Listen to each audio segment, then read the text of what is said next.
മലയാളത്തിൻ്റെ ആദരണീയനായ ലോകമാദരിക്കുന്ന കഥാകാരനായിരുന്നു ടി പത്മനാഭൻ. അദ്ദേഹത്തിൻ്റെ അമ്മയെപ്പറ്റി എഴുതിയിട്ടുള്ള ചില വരികളിൽ രണ്ട് കാര്യങ്ങൾ പരിശുദ്ധ കന്യാമറിയാം അമ്മയുടെ ജീവിതത്തിൽ കുറച്ചുകൂടി നമുക്കും ഈ ഒരു വിഷയത്തിലേക്ക് പ്രവേശിക്കുവാൻ തക്കവണ്ണം സഹായകമാകുമെന്നുള്ളത് കൊണ്ട് ആമുഖമായി അതൊന്ന് പറഞ്ഞ് എൻ്റെ വിഷയത്തിലേക്ക് പ്രവേശിക്കാമെന്നാണ് ഞാൻ കരുതുന്നത്.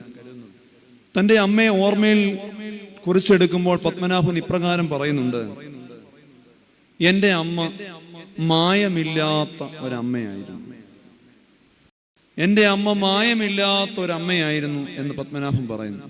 തന്നെ അദ്ദേഹം പറയുന്ന വിശദീകരണം ഇപ്രകാരമാണ്: പശുവിനെ വളർത്തിയും പാല് കൊടുത്തുമൊക്കെയാണ്, പാല് വിറ്റുമൊക്കെയാണ് ഞങ്ങളെ അമ്മ പുലർത്തിയത്. എൻ്റെ അമ്മ ഒരിക്കൽ പോലും പാലിൽ മായം ചേർത്തിട്ടില്ല. അദ്ദേഹം ആ വരി എടുത്തു പറയുന്നുണ്ട്: എൻ്റെ അമ്മ മായമില്ലാത്ത ഒരമ്മയായിരുന്നു. രണ്ടാമത് അദ്ദേഹം പറയുന്നുണ്ട്: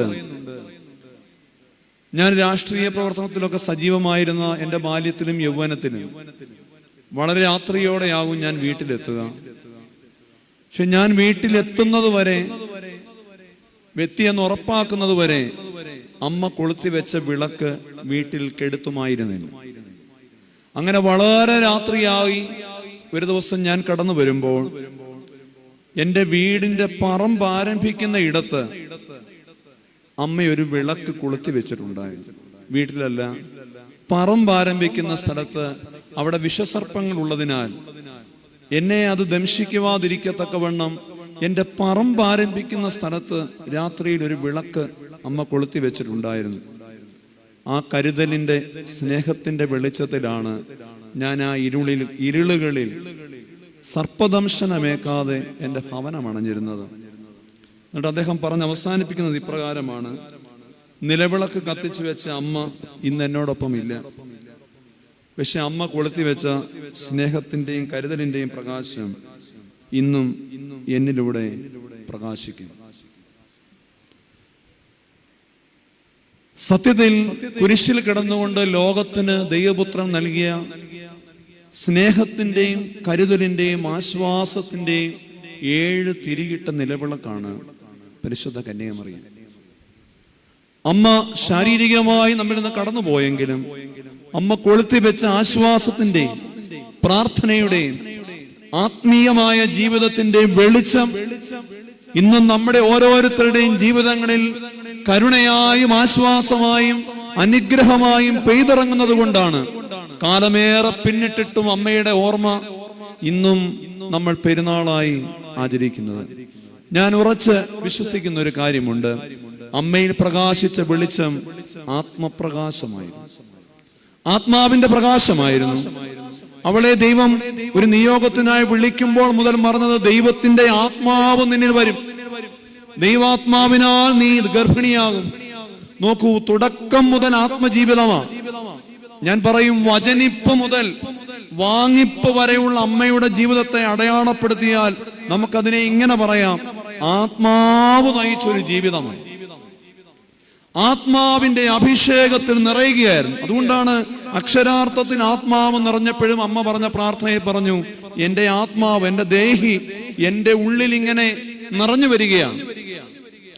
ആത്മനിറവിൽ ജീവിച്ച ആ ജീവിതം വീണ്ടും ദൈവത്തിന്റെ അമ്മയായിട്ട് കൂടി പെന്തിക്കോസ്തിയിലും ആത്മദാഹത്തിന് വേണ്ടി കാത്തിരിക്കുന്ന ഒരു അമ്മയെ നമ്മൾ കാണുന്നു.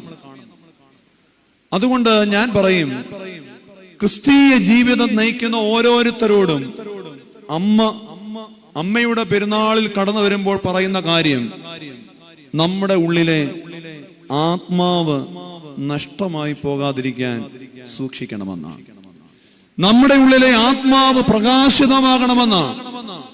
ദൈവം നമ്മളെ ഏൽപ്പിച്ച നിയോഗങ്ങൾ പൂർത്തീകരിക്കപ്പെടണമെങ്കിൽ ആ നിയോഗം ഏൽപ്പിച്ച സമയത്ത് ദൈവം നമുക്ക് തന്നൊരു ആത്മാവുണ്ട്, അഭിഷേകമുണ്ട്. അഭിഷേകം നഷ്ടമായ ജീവിതങ്ങൾ, ആത്മാവ് നഷ്ടപ്പെട്ട ജീവിതങ്ങൾ, ഞാൻ പറയും, സുവിശേഷത്തിന്റെ ഭാഷയിൽ പറഞ്ഞാൽ ഉറകെട്ടുപോയ ഉപ്പ് പോലെയാണ്. നിലത്തിട്ട മനുഷ്യർ ചവിട്ടുവാനല്ലാതെ മറ്റൊന്നിനും കൊള്ളുകയില്ല എന്ന് പറയുന്ന നിലയിൽ നമ്മുടെ വിശ്വാസ ജീവിതത്തെ ഇന്ന് ലോകം പരിഹസിക്കുന്നുണ്ടെങ്കിൽ അതിന്റെ കാരണം നമ്മിൽ അഭിഷേകത്തിന്റെ ആത്മാവ് എന്നേ നഷ്ടമായിരിക്കുന്നു എന്നുള്ളതാണ്. അതുകൊണ്ട് അമ്മയുടെ ഈ പെരുന്നാൾ നമ്മോട് ആവശ്യപ്പെടുന്നത് നമ്മുടെ നിയോഗങ്ങളെ പൂർത്തീകരിക്കുവാൻ തക്കോണം ദൈവം നമ്മുടെ ഉള്ളിൽ നിറച്ചു തന്ന അഭിഷേകത്തിന്റെ ആത്മാവിനെ അനുദിനം കത്തിക്കുവാൻ തക്കവണ്ണം കഴിയണമെന്നാണ്. അത് നമുക്ക് നഷ്ടമായി പോകാതെ സൂക്ഷിക്കണമെന്നാണ്. ഈ പെരുന്നാളാചരണം അതിന് മുഖാന്തരമായി തീരട്ടെ എന്ന് പ്രാർത്ഥിക്കുന്നു. അങ്ങനെയെങ്കിൽ ആത്മാവിന്റെ അഭിഷേകമുള്ള ജീവിതമാണ് വിശ്വാസ ജീവിതമെങ്കിൽ, ആത്മാവ് നഷ്ടപ്പെട്ടു പോയ ജീവിതം വലിയ ദുരന്തമാണെങ്കിൽ, ഈ രാത്രിയിൽ നമ്മുടെ ജീവിതങ്ങളിൽ ഈ ആത്മാവ് കെട്ടുപോയിട്ടുണ്ടോ, അഭിഷേകം നഷ്ടമായി പോയിട്ടുണ്ടോ എന്ന് പരിശോധിക്കുവാൻ വിശുദ്ധ വേദപുസ്തകത്തിൽ വലിയ ആത്മനിറവോടെ ദൈവം ഒരു വലിയ നിയോഗം ഭരമേൽപ്പിച്ച ഒരു മനുഷ്യൻ തന്റെ ജീവിതം കൊണ്ട് അഭിഷേകം നഷ്ടപ്പെടുത്തി കളഞ്ഞ ഒരു ജീവചരിത്രത്തെ ആസ്പദമാക്കിക്കൊണ്ട് ഈ രാത്രിയിൽ നമ്മുടെ ജീവിതങ്ങളിൽ ആത്മാഭിഷേകം നഷ്ടമായി പോകാതിരിക്കുവാൻ, നമുക്ക് ലഭിച്ച അഭിഷേകത്തെ കരുതലോടെ സൂക്ഷിക്കുവാൻ അമ്മ നമ്മോട് ആവശ്യപ്പെടുന്നുവെങ്കിൽ ഈ രാത്രിയിൽ നമ്മൾ ചിന്തിക്കുന്നത്, നമ്മുടെ അഭിഷേകം നഷ്ടമായിട്ടുണ്ടോ? നഷ്ടമായിട്ടുണ്ടെങ്കിൽ അതിന്റെ കാരണങ്ങൾ എന്താണ്? അതിനെ പരിഹരിച്ചുകൊണ്ട് ഈ പെരുന്നാൾ അർത്ഥപൂർണമായി ആഘോഷിക്കുവാൻ ഈ രാത്രിയിലെ ചിന്തകൾ മുഖാന്തരമായി തീരട്ടെ എന്ന് പ്രാർത്ഥിച്ചുകൊണ്ട്, അതിനാധാരമായി ഞാൻ ഇന്ന് തിരഞ്ഞെടുക്കുന്ന വേദഭാഗം ശമൂവേൽ പ്രവചനം 2-ാം പുസ്തകം 1-ാം അധ്യായം 19-21 വാക്യങ്ങൾ ആധാരവാക്യമായി എടുക്കുന്നുവെന്ന് മാത്രമേ ഉള്ളൂ. ഇതിൽ പരാമർശിക്കുന്ന ജീവചരിത്രത്തെ പരിപൂർണമായി ഒന്ന് അനലൈസ് ചെയ്തുകൊണ്ടാണ് ഈ രാത്രിയിലെ ചിന്തകളെ കൊണ്ടുപോകുവാൻ ഞാൻ ആഗ്രഹിക്കുന്നത്. 2 ശമൂവേൽ 1-ാം അധ്യായം 19 മുതൽ 21 വരെയുള്ള വാക്യങ്ങൾ അത് ഞാനങ്ങ് വായിക്കാം. ഇസ്രയേലേ, നിന്റെ പ്രതാപമായവർ നിന്റെ ഗിരികളിൽ നിഹതന്മാരായി. വീരന്മാർ പട്ടുപോയതെങ്ങനെ? ഗത്തിൽ അത് പ്രസിദ്ധമാക്കരുതേ. അസ്കലോൻ വീഥികളിൽ ഘോഷിക്കരുതേ. ഫെലിസ്ത്യ പുത്രിമാർ സന്തോഷിക്കരുതേ. അഗ്രചർമ്മികളുടെ കന്യകമാർ ഉല്ലസിക്കരുതേ. ഗിൽബോ പർവ്വതങ്ങളെ, നിങ്ങളുടെ മേൽ മഴയോ മഞ്ഞോ പെയ്യാതെയും വഴിപാട് നിലങ്ങൾ ഇല്ലാതെയും പോകട്ടെ. അവിടെയല്ലോ വീരന്മാരുടെ പരിച എറിഞ്ഞു കളഞ്ഞത്. അടുത്ത വാക്യമാണ് ഇന്ന് ഞാൻ ഇതിനാധാരമായി എടുക്കുന്നത്. ശൗലിന്റെ തൈലാഭിഷേകമില്ലാത്ത പരിച തന്നെ. വീരന്മാർ പട്ടുപോയതെങ്ങനെ എന്ന് പറഞ്ഞിട്ട് അവസാനം പറയുകയാണ്, ഗിൽബോബ പർവ്വതങ്ങളിൽ ഇനി മഞ്ഞോ മഴയോ പെയ്യാതിരിക്കട്ടെ. അവിടെയല്ലോ വീരന്മാർ അവരുടെ പരിച എറിഞ്ഞു കളഞ്ഞത്. അവിടെയല്ലോ ശൗലിന്റെ തൈലാഭിഷേകമില്ലാത്ത പരിച എറിഞ്ഞു കളയപ്പെട്ടത്. തൈലാഭിഷേകമില്ലാത്ത പരിച. പണ്ട് യുദ്ധങ്ങൾക്ക് പോകുമ്പോൾ ഇന്നത്തെ പോലെയുള്ള യുദ്ധ സാമഗ്രികളൊന്നും അല്ലല്ലോ. വാളും പരിചയമാണ്. പരിച മിക്കവാറും ബ്രോൺസ് കൊണ്ടുള്ളതായിരിക്കും. അതിന് വലിയ തകിടാണ്. ഒരു യുദ്ധം കഴിഞ്ഞ് അടുത്ത യുദ്ധത്തിന് പോകുമ്പോൾ അതെടുത്ത് എണ്ണയൊക്കെ തേച്ച് മിനുക്കും. അതാണ് അക്ഷരാർത്ഥത്തിൽ ഈ anointing of oil on the shield എന്ന് പറയുന്നത്. അത് മറ്റുള്ളവരുടെ വാള് കൊള്ളുമ്പോൾ അത് പൊട്ടിപ്പോകാതിരിക്കാനും, വാളിൽ പരിച കൊള്ളുമ്പോൾ അത് തെന്നി മാറിപ്പോകുവാനും ഒക്കെ അത് സഹായിക്കും. ഇനി തുകല് കൊണ്ട് പല മടക്കുകളായി ഒട്ടിച്ചെടുത്ത പരിചകളുമുണ്ട്. അതിലൂടെയും വാളും കുന്തവും ഒന്നും കടന്നു വരികയില്ല. അപ്പോൾ യുദ്ധത്തിൽ ആത്യന്തികമായി പോകുന്നതിന് മുമ്പ് പരിചകൾ ഈ എണ്ണ കൊണ്ട് അഭിഷേകം ചെയ്യുന്ന ഒരു രീതി അന്ന് യുദ്ധങ്ങൾക്ക് പോകുന്നതിന് മുമ്പ് ഉണ്ടായിരുന്നു. പക്ഷെ ഇവിടെ ഞാൻ ഇതിനെ ഒരു ആത്മീകമായ അർത്ഥതലം നൽകുന്നുണ്ട്. ആ ഒരു ആത്മീകമായ അർത്ഥതലം ദാവീദും നൽകിയത് കൊണ്ടാണ് ഈ വേദഭാഗത്ത് ഇപ്രകാരം അങ്ങനെ ഒരു ചെറിയ വാചകം എഴുതി ചേർക്കപ്പെട്ടിട്ടുള്ളത്. നമ്മൾ ഇപ്പോൾ വായിച്ച വേദഭാഗം ഇസ്രയേലിന്റെ 1-ാമത്തെ രാജാവായി ദൈവം തെരഞ്ഞെടുത്ത ശൗൽ യുദ്ധഭൂമിയിൽ മരിച്ചു കിടക്കുകയാണ്. ശൗൽ ദാവീദിനെ ഒരുപാട് ഉപദ്രവിച്ചിട്ടുണ്ടെങ്കിലും ശൗലിന്റെ മകനായ യോനാഥാൻ ദാവീദിനെ സംബന്ധിച്ചിടത്തോളം അവന്റെ പ്രാണനായിരുന്നു. യോനാഥാനും ദാവീദും തമ്മിലുള്ള സ്നേഹബന്ധം വേദപുസ്തകം പ്രത്യേകം അരക്കിട്ട് ഉറപ്പിക്കുന്നതാണ്. അപ്പോൾ യോനാഥാനും ശൗലും പട്ടുപോയതറിഞ്ഞപ്പോൾ ആ ഒരു വാർത്ത ഒരു അമാലേക്യൻ വന്ന് ദാവീദിനോട് അറിയിക്കുമ്പോൾ അവരുടെ മരണത്തിൽ നൊന്തുകൊണ്ട് ദാവീദ് പാടുന്ന ധനുർഗീതം അഥവാ വിലാപഗീതത്തിന്റെ ഒരു ഭാഗമാണ് ഞാനിപ്പോൾ വായിച്ചത്. അവിടെ ദാവീദിന് ശൗലിനോട്, സത്യത്തിൽ ശൗൽ ദാവീദിനെ ഒരുപാട് ഉപദ്രവിച്ചതാണെങ്കിലും അവൻ മരിച്ചുവെന്ന് കേട്ടപ്പോൾ ദാവീദ് ഒരു ആത്മീക മനുഷ്യനായതുകൊണ്ട് ദാവീദ് പറയുകയാണ്, ശൗലിന്റെ വീഴ്ചയിൽ നിങ്ങൾ ആരും സന്തോഷിക്കരുത്, ഉല്ലസിക്കരുത്, ജയഘോഷം കൊള്ളരുത്. എന്നിട്ട് അവനെ ആ ഒരു ആത്മീകമായ മഹത്വത്തിൽ ഉയർത്തി പറയുകയാണ്. അവൻ വീരനായിരുന്നു, ഇസ്രായേലിന്റെ സൗന്ദര്യവും വീരത്വവും ശൗലിൽ ഉണ്ടായിരുന്നു. എന്നിട്ട് എടുത്ത് അവസാനം ആ വിലാപം തീരുമ്പോൾ പറയുകയാണ്, നോക്കൂ, എത്ര വീരനായിരുന്നാലും വീരന്മാരൊക്കെയും പട്ടുപോയി, വീരന്മാരൊക്കെയും വീണുപോയി, വീരന്മാരെല്ലാവരും മരിച്ചുപോയി. നോക്കൂ, അവരുടെ പരിചകൾ, അവരവരുടെ ജീവിതത്തെ സൂക്ഷിക്കുവാനും പോരാട്ടങ്ങൾ ജയിക്കുവാനും അവരുടെ ജീവിതത്തെ പൊതിഞ്ഞു പിടിച്ച പരിചകൾ അവർ പുറകിലേക്ക് എറിഞ്ഞു കളഞ്ഞിരിക്കുന്നു. അതിൽ പ്രധാനം എന്താണെന്നറിയാമോ? ശൗലിന്റെ അഭിഷേകമില്ലാത്ത പരിചയം അതിനോടൊപ്പം ഉണ്ടായിരുന്നു. അഭിഷേകമില്ലാത്ത പരിച ആക്ഷരികമായ അർത്ഥത്തിൽ ഞാൻ ആദ്യം പറഞ്ഞതാണെങ്കിലും ശൗലിന്റെ ജീവിതം മുഴുവനായി നമ്മൾ പരിശോധിക്കുമ്പോൾ അതിനെ ഒരു ഉപമ കൊടുക്കാമെങ്കിൽ ദാവീദ് കൊടുത്ത ഒരു ഫ്രേസാണ് ഈ ഒരു പദം. നമുക്ക് ശൗലിന്റെ ജീവിതത്തെ ആത്മീകമായി അടയാളപ്പെടുത്താൻ കഴിയും. ശൗലിന്റെ ജീവിതം എന്തായിരുന്നു എന്ന് ചോദിച്ചാൽ ഒരു ആത്മീക അർത്ഥതലത്തിൽ നമുക്ക് പറയുവാൻ കഴിയും, ശൗലിന്റെ ജീവിതം അഭിഷേകമില്ലാത്ത, അഭിഷേകം നഷ്ടമായ ഒരു പരിചയമായിരുന്നു. നമ്മുടെ ജീവിത പോരാട്ടങ്ങളിൽ നമ്മൾ വീണു പോകുവാൻ കാരണമാകത്തക്കവണ്ണം നമ്മുടെ ജീവിതങ്ങളെ പൊതിഞ്ഞു പിടിച്ചിരിക്കുന്ന അഭിഷേകങ്ങളൊക്കെ തകർക്കപ്പെടുന്ന ഒരു കാലത്ത് ഈ യുദ്ധഭൂമിയിൽ പട്ടുപോയ ശൗലിന്റെ അഭിഷേകമില്ലാത്ത പരിചയയുടെ കാരണങ്ങൾ എന്താണെന്ന് ഈ സന്ധ്യയെ നമ്മൾ ചിന്തിക്കുകയാണ്. വളരെ ചുരുക്കമായി 3 ചിന്തകൾ മാത്രം. എന്തുകൊണ്ടാണ് അഭിഷേകമില്ലാത്തൊരു പരിച കണക്കെ ശൗലിന്റെ ജീവിതം അഭിഷേകത്തിൽ നിന്ന് മാറിപ്പോയത്? അഭിഷേകം നഷ്ടമായി പോയൊരു ജീവിതമായി, ആത്മാവ് നഷ്ടപ്പെട്ടു പോയൊരു ജീവിതമായി ശൗലിന്റെ ജീവിതം മാറിപ്പോയത് എന്തുകൊണ്ടാണ്?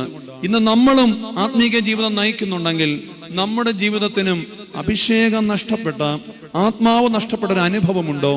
പരിശുദ്ധ കന്യകമറിയാം ആത്മനിറവിലുള്ള ജീവിതമാണ് വിശ്വാസ ജീവിതം എന്ന് പഠിപ്പിക്കുന്നുവെങ്കിൽ നമ്മുടെ അഭിഷേക ജീവിതത്തെ ഒന്ന് പരിശോധിക്കുവാനും ശൗലിന് ആ അഭിഷേകം നഷ്ടപ്പെട്ടു പോയ വഴികളെ സൂക്ഷിച്ചൊഴിഞ്ഞുകൊണ്ട് നമ്മുടെ അഭിഷേകത്തെ ഒന്ന് കത്തിക്കുവാനും ഈ പെരുന്നാൾ ആചരണവും ഈ വചന ശുശ്രൂഷയും മുഖാന്തരമായി തീരട്ടെ എന്ന് ഞാൻ പ്രാർത്ഥിക്കുകയാണ്.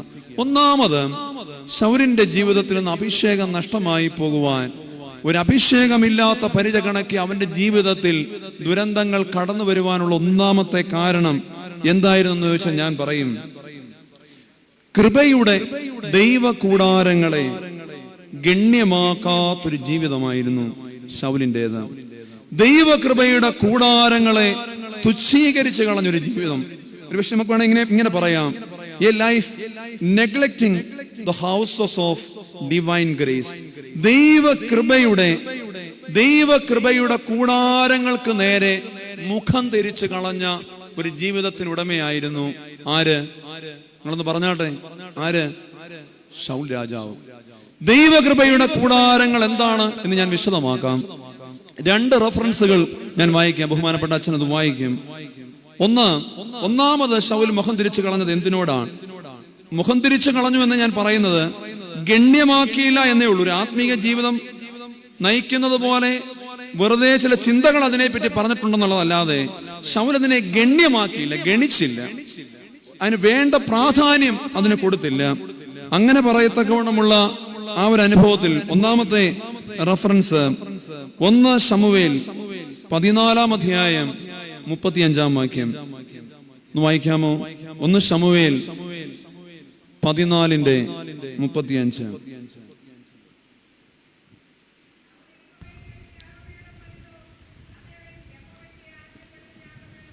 ശൗൽ യഹോവയ്ക്ക് ഒരു യാഗപീഠം പണിതു, അത് അവൻ യഹോവയ്ക്ക് പണിത ആദ്യത്തെ യാഗപീഠമായിരുന്നു എന്നാണ് പരാമർശം. അതിലെന്താണ് ഒരു സൂചനയുള്ളത്? അതെന്താണ് ശൗലിന്റെ ഒരു നെഗറ്റീവായിട്ട് പറയുന്നത് വേദപണ്ഡിതന്മാരെന്ന് ചോദിച്ചാൽ അതിനൊരു കാരണമുണ്ട്. വിശുദ്ധ വേദപുസ്തകത്തിൽ ശൗൽ എത്ര വർഷം ഇസ്രയേലിന് രാജാവായിരുന്നു എന്നതിനെ പറ്റി പല തർക്കങ്ങൾ പണ്ഡിതന്മാർക്കിടയിലുണ്ട്. പക്ഷെ എല്ലാവരും അംഗീകരിക്കുന്ന ഒരു വർഷത്തിന്റെ കാലഗണന പറയുന്നത് പഴയ നിയമത്തിലല്ല, അപ്പോസ്തോല പ്രവർത്തികളിൽ പരിശുദ്ധനായ പൗലോസ്ലീഹ 13-ാം അധ്യായം അന്ത്യോക്യയിൽ ചെയ്യുന്ന ഒരു പ്രസംഗമുണ്ട്. അപ്പോസ്തല പ്രവൃത്തി 13:21. അവിടെ ഇസ്രയേലിന്റെ ചരിത്രം പരാമർശിച്ചു പോകുമ്പോൾ ആ പ്രസംഗത്തിൽ കൃത്യമായിട്ട് പറയുന്നു, ശൗൽ 40 വർഷക്കാലം ഇസ്രയേലിൽ രാജാവ്. എത്ര വർഷമാ? അപ്പൊ 30-ാം വയസ്സിൽ രാജാവായി എന്ന ശമൂവേലിന്റെ പുസ്തകത്തിലുണ്ട്. അപ്പൊ 30 വയസ്സ് മുതൽ 40 വർഷം രാജാവായിരുന്നെങ്കിൽ എത്ര വർഷം വരെ രാജാവായിരുന്നു? 70 വയസ്സ് വരെ രാജാവായിരുന്നു. അപ്പൊ 40 വർഷം രാജാവായിരുന്ന ഒരാളാണ്. പക്ഷെ നമ്മൾ ഈ പറഞ്ഞ വേദഭാഗം വരുമ്പോൾ അത് ശൗല് ഫെലിസ്ത്യരോടുള്ള ഒരു യുദ്ധത്തിന് ശേഷം, അതിന് ജയം കൊണ്ടതിന് ശേഷം ശൗല് ചെയ്തൊരു കാര്യമാണ് പറയുന്നത്. ആ ഫെലിസ്ത്യരോടുള്ള യുദ്ധത്തിൽ ജയിച്ചു കഴിഞ്ഞപ്പോൾ ശൗൽ അവിടെ ഒരു യാഗപീഠം പണിതു. അത് അവൻ യഹോവയ്ക്ക് പണിത ആദ്യ യാഗപീഠമായിരുന്നു എന്നാണ്. അതിനകത്തിലെ ഒരു പ്രശ്നം എന്നറിയാമോ? ഇസ്രയേലിലെ രാജാക്കന്മാരുടെ ജീവിതം തുടർന്നു വരുന്നതും അതിനു മുമ്പുള്ള ഗോത്രപിതാക്കന്മാരുടെ ജീവിതവും പരിശോധിക്കുമ്പോൾ യാഗപീഠം എന്ന് പറയുന്നത് അവർക്ക് തോന്നുമ്പോൾ മാത്രം ഉണ്ടായിരുന്ന ഗണിച്ചിരുന്ന ഒന്നല്ല. ഉദാഹരണം ഞാൻ പറയാം. അബ്രഹാമിന്റെ ജീവിതം നമുക്ക് പരിശോധിക്കാം. അബ്രഹാമിന്റെ ജീവിതത്തിൽ ഉൽപ്പത്തി പുസ്തകം 12-ാം അധ്യായം, അവിടെയാണ് അബ്രഹാമിനെ വിളിക്കുന്നത്. 12-ാമത് വിളിച്ചു കഴിഞ്ഞിട്ടുള്ള കാര്യം നോക്കുക. 7-8 വാക്യങ്ങളൊന്ന് വായിക്കാമോ? ഉൽപ്പത്തി പുസ്തകം 12-7-8 വാക്യങ്ങൾ. അല്ല, ഇവിടെ മൈക്കിനകത്ത് കൂടെ ഒന്ന് വായിക്കും. സ്പീഡിൽ വായിക്കും. യഹോവ അബ്രഹാമിന് പ്രത്യക്ഷനായി, നിന്റെ സന്തതിക്ക് ഞാൻ ഈ ദേശം കൊടുക്കുമെന്ന് അരുളി ചെയ്തു. തനിക്ക് പ്രത്യക്ഷനായ യഹോവയ്ക്ക് അവൻ അവിടെ ഒരു യാഗപീഠം. വേറെ ഒന്നും നടന്നിട്ടില്ല. അബ്രഹാം തന്റെ വാഗ്ദത്ത നാട്ടിലേക്കുള്ള വിളി സ്വീകരിച്ചുകൊണ്ട് പോവുകയാണ്. അവിടെ ആ വിളി ലഭിച്ചിട്ട് യഹോവ പ്രത്യക്ഷനായിട്ട് അങ്ങോട്ട് മാറിയ ഉടനെ തന്നെ അബ്രഹാം എന്തോ ചെയ്തെന്നാ പറഞ്ഞേ? അബ്രഹാം അവിടെ യഹോവയ്ക്കൊരു യാഗപീഠം പണിതു. തൊട്ടടുത്ത വാക്യം വായിച്ചത്. അവൻ അവിടെ നിന്ന് ബഥേലിന് കിഴക്കുള്ള മലയ്ക്ക് പുറപ്പെട്ടു. ബഥേൽ പടിഞ്ഞാറും ഹായ് കിഴക്കുമായി കൂടാരമടിച്ചു. അവിടെ അവൻ യഹോവയ്ക്കൊരു യാഗപീഠം പണിതു. യഹോവയുടെ നാമത്തിൽ ആരാധിച്ചു. ഒരിടത്ത് പ്രത്യക്ഷപ്പെട്ട സ്ഥലത്ത് യാഗപീഠം പണിതു. അവിടുന്ന് യാത്ര ആരംഭിച്ചു. ബഥേലിന് ഹായ്ക്കും ഇടയ്ക്ക് പോയി. അവിടെ ചെന്ന് താമസം തുടങ്ങിയ ഉടനെ അവൻ ആദ്യം ചെയ്തു, വാട്ട് വാസ് ഹിസ് പ്രയോറിറ്റി? ആദ്യം ചെയ്തത് എന്താണ്? യഹോവയ്ക്ക് യാഗപീഠം പണിതു. പ്രിയമുള്ളവരെ, വിശുദ്ധ വേദപുസ്തകത്തിൽ യാഗപീഠ ബന്ധിതമായ ജീവിതം എന്ന് പറയുന്നത് ഒരു മനുഷ്യന് ആവശ്യമുള്ളപ്പോൾ ഉണ്ടാകേണ്ട ഒന്നല്ല, മറിച്ച് അവന്റെ ജീവിതത്തിൽ പ്രഥമ സ്ഥാനത്തുണ്ടാകേണ്ട ഒന്നാണ്. എന്നാൽ ശൗൽ രാജാവായി കഴിഞ്ഞ് ഈ ഫെലിസ്ത്യരുമായുള്ള യുദ്ധം നടക്കുന്നതിന് മുമ്പേ മറ്റൊരു യുദ്ധം ഓൾറെഡി കഴിഞ്ഞിട്ടുണ്ട്. നമ്മൾ ആദ്യം വായിച്ച വാക്യം അവൻ രാജാവായി കഴിഞ്ഞ് ഏകദേശം 2 വർഷത്തോളം കഴിഞ്ഞുണ്ടാകുന്ന സംഭവമാണ്. ആ കാലഘട്ടങ്ങളിലൊന്നും ശൗൽ യാഗപീഠം അന്വേഷിച്ചതായിട്ടോ യാഗപീഠം പണിതതായിട്ടോ ദൈവത്തെ അന്വേഷിച്ചതായിട്ടോ യാഗം കഴിച്ചതായിട്ടോ ഒരു പരാമർശങ്ങൾ പോലുമില്ല. അതുകൊണ്ടാണ് കുറെ നാളുകൾക്ക് ശേഷം നടന്ന ഒന്നായതുകൊണ്ടാണ് അവിടെ എടുത്തു പറയുന്നത് ശൗൽ പണിത ആദ്യത്തെ യാഗപീഠമായിരുന്നു. ഇനി ശൗലിന്റെ കാലഘട്ടം കഴിയുന്നത് വരെ നോക്കിയാൽ മറ്റു 2 യാഗപീഠങ്ങളും ആര് പണിതിട്ടില്ല? ശൗൽ പണിതിട്ടില്ല. എന്ന് പറഞ്ഞാൽ അവന്റെ ജീവിതത്തിൽ ആദ്യമായും അവസാനമായും പണിത യാഗപീഠമായി. നോക്കൂ, ഇസ്രയേൽ ഗോത്രത്തിന്റെ രാജാവായി ദൈവം തെരഞ്ഞെടുത്തൊരു മനുഷ്യൻ ദൈവകൃപയുടെ അനുഗ്രഹത്തിന്റെ കൂടാരമായ യാഗപീഠങ്ങളോട് വേണ്ട പ്രാധാന്യത്തോടെ ഇടപെടുവാൻ തക്കവണ്ണം ഒരിക്കലും ആർക്ക് കഴിഞ്ഞില്ല? ആർക്ക് കഴിഞ്ഞില്ല? ശൗലിന് കഴിഞ്ഞില്ല. ഇവിടെ ഇനി ഇസ്രയേലിന്റെ ചരിത്രത്തിലും ഞാൻ മുഴുവൻ വായിക്കുവാൻ തൊക്കെ വാങ്ങുന്നില്ല. പുറപ്പാട് പുസ്തകം 20-ാം അധ്യായം 24-ാം വാക്യം നിങ്ങൾ വീട്ടിൽ പോയി വായിക്കണം. അവിടെ ഈ ജനം വാഗ്ദത്ത നാട്ടിലേക്കുള്ള യാത്ര മരുഭൂമി നടത്തുമ്പോൾ യഹോവയായ ദൈവം അവർക്ക് കൊടുക്കുന്ന നിർദ്ദേശങ്ങൾ കൃത്യമായി പറയുന്നുണ്ട്. നിങ്ങൾ മണ്ണ് കൊണ്ടൊരു യാഗപീഠം ഉണ്ടാക്കണം, ഭൂമിയിൽ എന്റെ സ്മരണ ഉണ്ടാകുവാൻ തക്കവണ്ണം നിങ്ങൾ പണിയുന്ന യാഗപീഠത്തിന് അടുക്കലേക്ക് നിങ്ങൾ വരുമ്പോൾ അവിടെ വെച്ച് ഞാൻ നിങ്ങളെ അനുഗ്രഹിക്കും. പുറപ്പാട് പുസ്തകം 20-ാം അധ്യായം 24-ാം വാക്യം. നമ്മൾ എന്തിനാണ് പള്ളിയിലേക്ക് യാഗപീഠത്തിന് അടുത്തേക്ക് വരുന്നത്? എന്റെ സ്മരണയിൽ സ്ഥാപിക്കപ്പെട്ടിരിക്കുന്ന യാഗപീഠത്തിന് അടികിലേക്ക് നിങ്ങൾ വരുമ്പോൾ അവിടെ വെച്ച് ഞാൻ നിങ്ങളെ അനുഗ്രഹിക്കും. ഈ അനുഗ്രഹം ശൗലിന്റെ ജീവിതത്തിൽ നഷ്ടമായി പോയി. കാരണം യാഗപീഠ ബന്ധിതമായ ഒരു ജീവിതം, ദൈവകൃപ, അഭിഷേകം ലഭിച്ച മനുഷ്യനിൽ ആ അഭിഷേകത്തെ അനുദിനം പ്രോജ്വലിപ്പിക്കേണ്ട ദൈവകൃപ ശൗലിന് നഷ്ടമായി പോയി. അവന്റെ അഭിഷേകത്തിൽ നിന്നും അവൻ വളരെ വളരെ അകലത്തായി പോയി. എന്നാൽ ഇവിടെയാണ് നമ്മൾ എപ്പോഴും ശൗലിനെ പരാമർശിക്കുമ്പോൾ ദാവീദിനെ ചേർത്ത് വായിക്കണം. ശൗലിന്റെ ദുരന്തപൂർണമായ ജീവിതം കണ്ടതുകൊണ്ടാകണം ദാവീദ് ആദ്യം മുതലേ ശ്രദ്ധിച്ചത് യാഗപീഠ ബന്ധിതമായൊരു ജീവിതം നയിക്കാനാണ്. എത്രയോ സങ്കീർത്തനങ്ങളിൽ ദാവീദ് അത് പറഞ്ഞു. ഞാൻ യഹോവയോട് ഒരു കാര്യം മാത്രം അപേക്ഷിച്ചു, അത് തന്നെ ഞാൻ ആഗ്രഹിക്കുന്നു. എന്താ ദാവീദ് പറഞ്ഞേ? യഹോവയുടെ മനോഹരത്വം കാണുവാനും അവന്റെ മന്ദിരത്തിൽ ധ്യാനിപ്പാനും എന്റെ ആയുഷ്കാലമൊക്കെയും ഞാൻ യഹോവയുടെ ആലയത്തിൽ പാർക്കേണ്ടതിന് തന്നെ. അവന്റെ ആലയത്തിൽ പാർക്കുന്ന ഒരു ദിവസം വേറെ 1000 ദിവസത്തേക്കാൾ ഉത്തമമാകും. യാഗപീഠബന്ധിതമായ ഒരു ജീവിതം ശൗൽ നയിക്കാതെ പോയപ്പോൾ അവനിൽ ലഭിച്ച അഭിഷേകം കെട്ടുപോകുവാനുള്ള സാഹചര്യമുണ്ടായി. കോരഹപുത്രന്മാരും 84-ാം സങ്കീർത്തനത്തിൽ മനോഹരമായിട്ട് 2 ഗണിക്കപ്പെടാത്ത കിളികളുടെ ഭാഗ്യാവസ്ഥയെ പറ്റി പറയുന്നുണ്ട്. ഒന്ന് കുരികിലാണ്. കർത്താവിന്റെ കാലഘട്ടത്തിൽ പോലും പറയുന്നു, ഒരു കാശിന് എത്ര കുരികിൽ? ഒരു കാശിന് 2 കുരികിൽ വിൽക്കപ്പെടുന്നുണ്ടല്ലോ. അത്ര പോലും വിലയില്ലാതിരുന്ന കുരികലിന്റെ ഭാഗ്യം എന്താണെന്നറിയാമോ? കുരികിൽ തന്റെ മക്കൾക്ക് ഒരു ഒരു ഒരു ഒരു ഒരു ഒരു വാസസ്ഥലം കണ്ടെത്തിയത് എവിടെയാ? യാഗപീഠത്തിലാണ്. മീവൽ പക്ഷി വളരെ ഡിസ്റ്റർബിംഗ് ആയിട്ടുള്ള ഒരു കിളിയാണ്. എപ്പോഴും ചിറകടിച്ച് ഇങ്ങനെ അസ്വസ്ഥമായി പറന്നുകൊണ്ടേയിരിക്കും. പക്ഷെ മീവൽ പക്ഷിയുടെയും ഭാഗ്യമായി കോരഹപുത്രന്മാർ പറയുന്നത് വളരെ അസ്വസ്ഥതകൾക്കിടയിലും അവളും ആ കിളിയും അതിന്റെ കുഞ്ഞുങ്ങളും അഭയം കണ്ടെത്തുന്നത് എവിടെയാ? പ്രിയമുള്ളവരെ? യാഗപീഠത്തിലാണ്.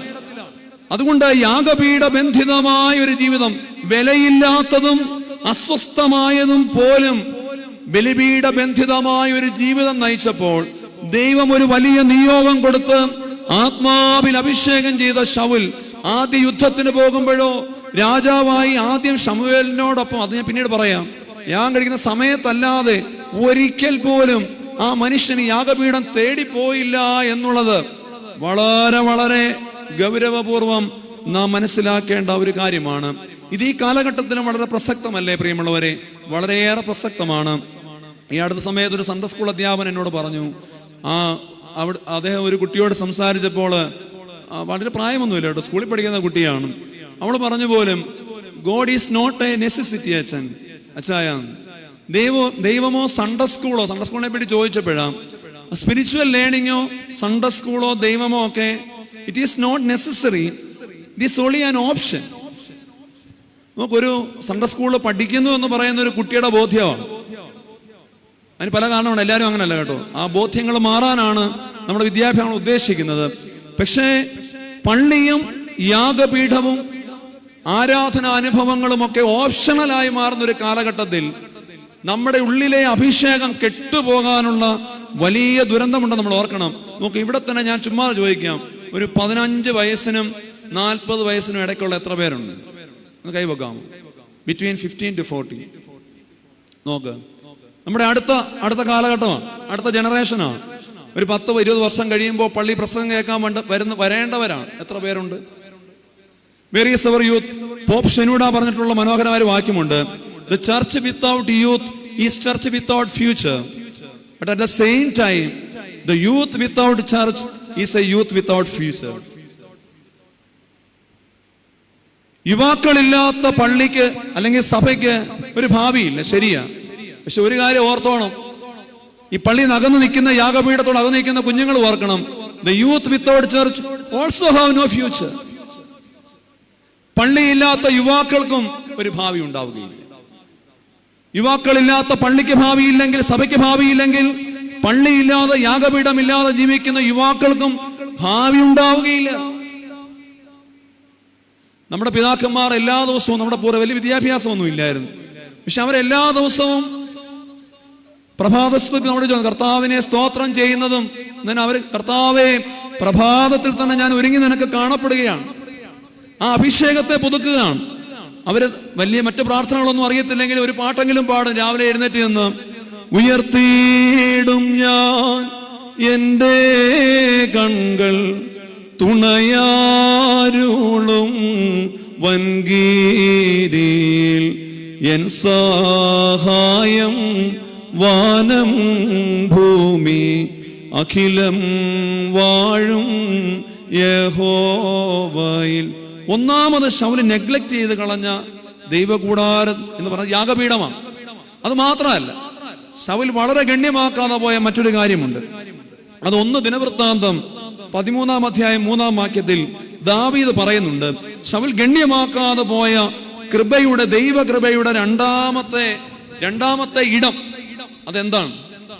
1 ദിനവൃത്താന്തം 13:3.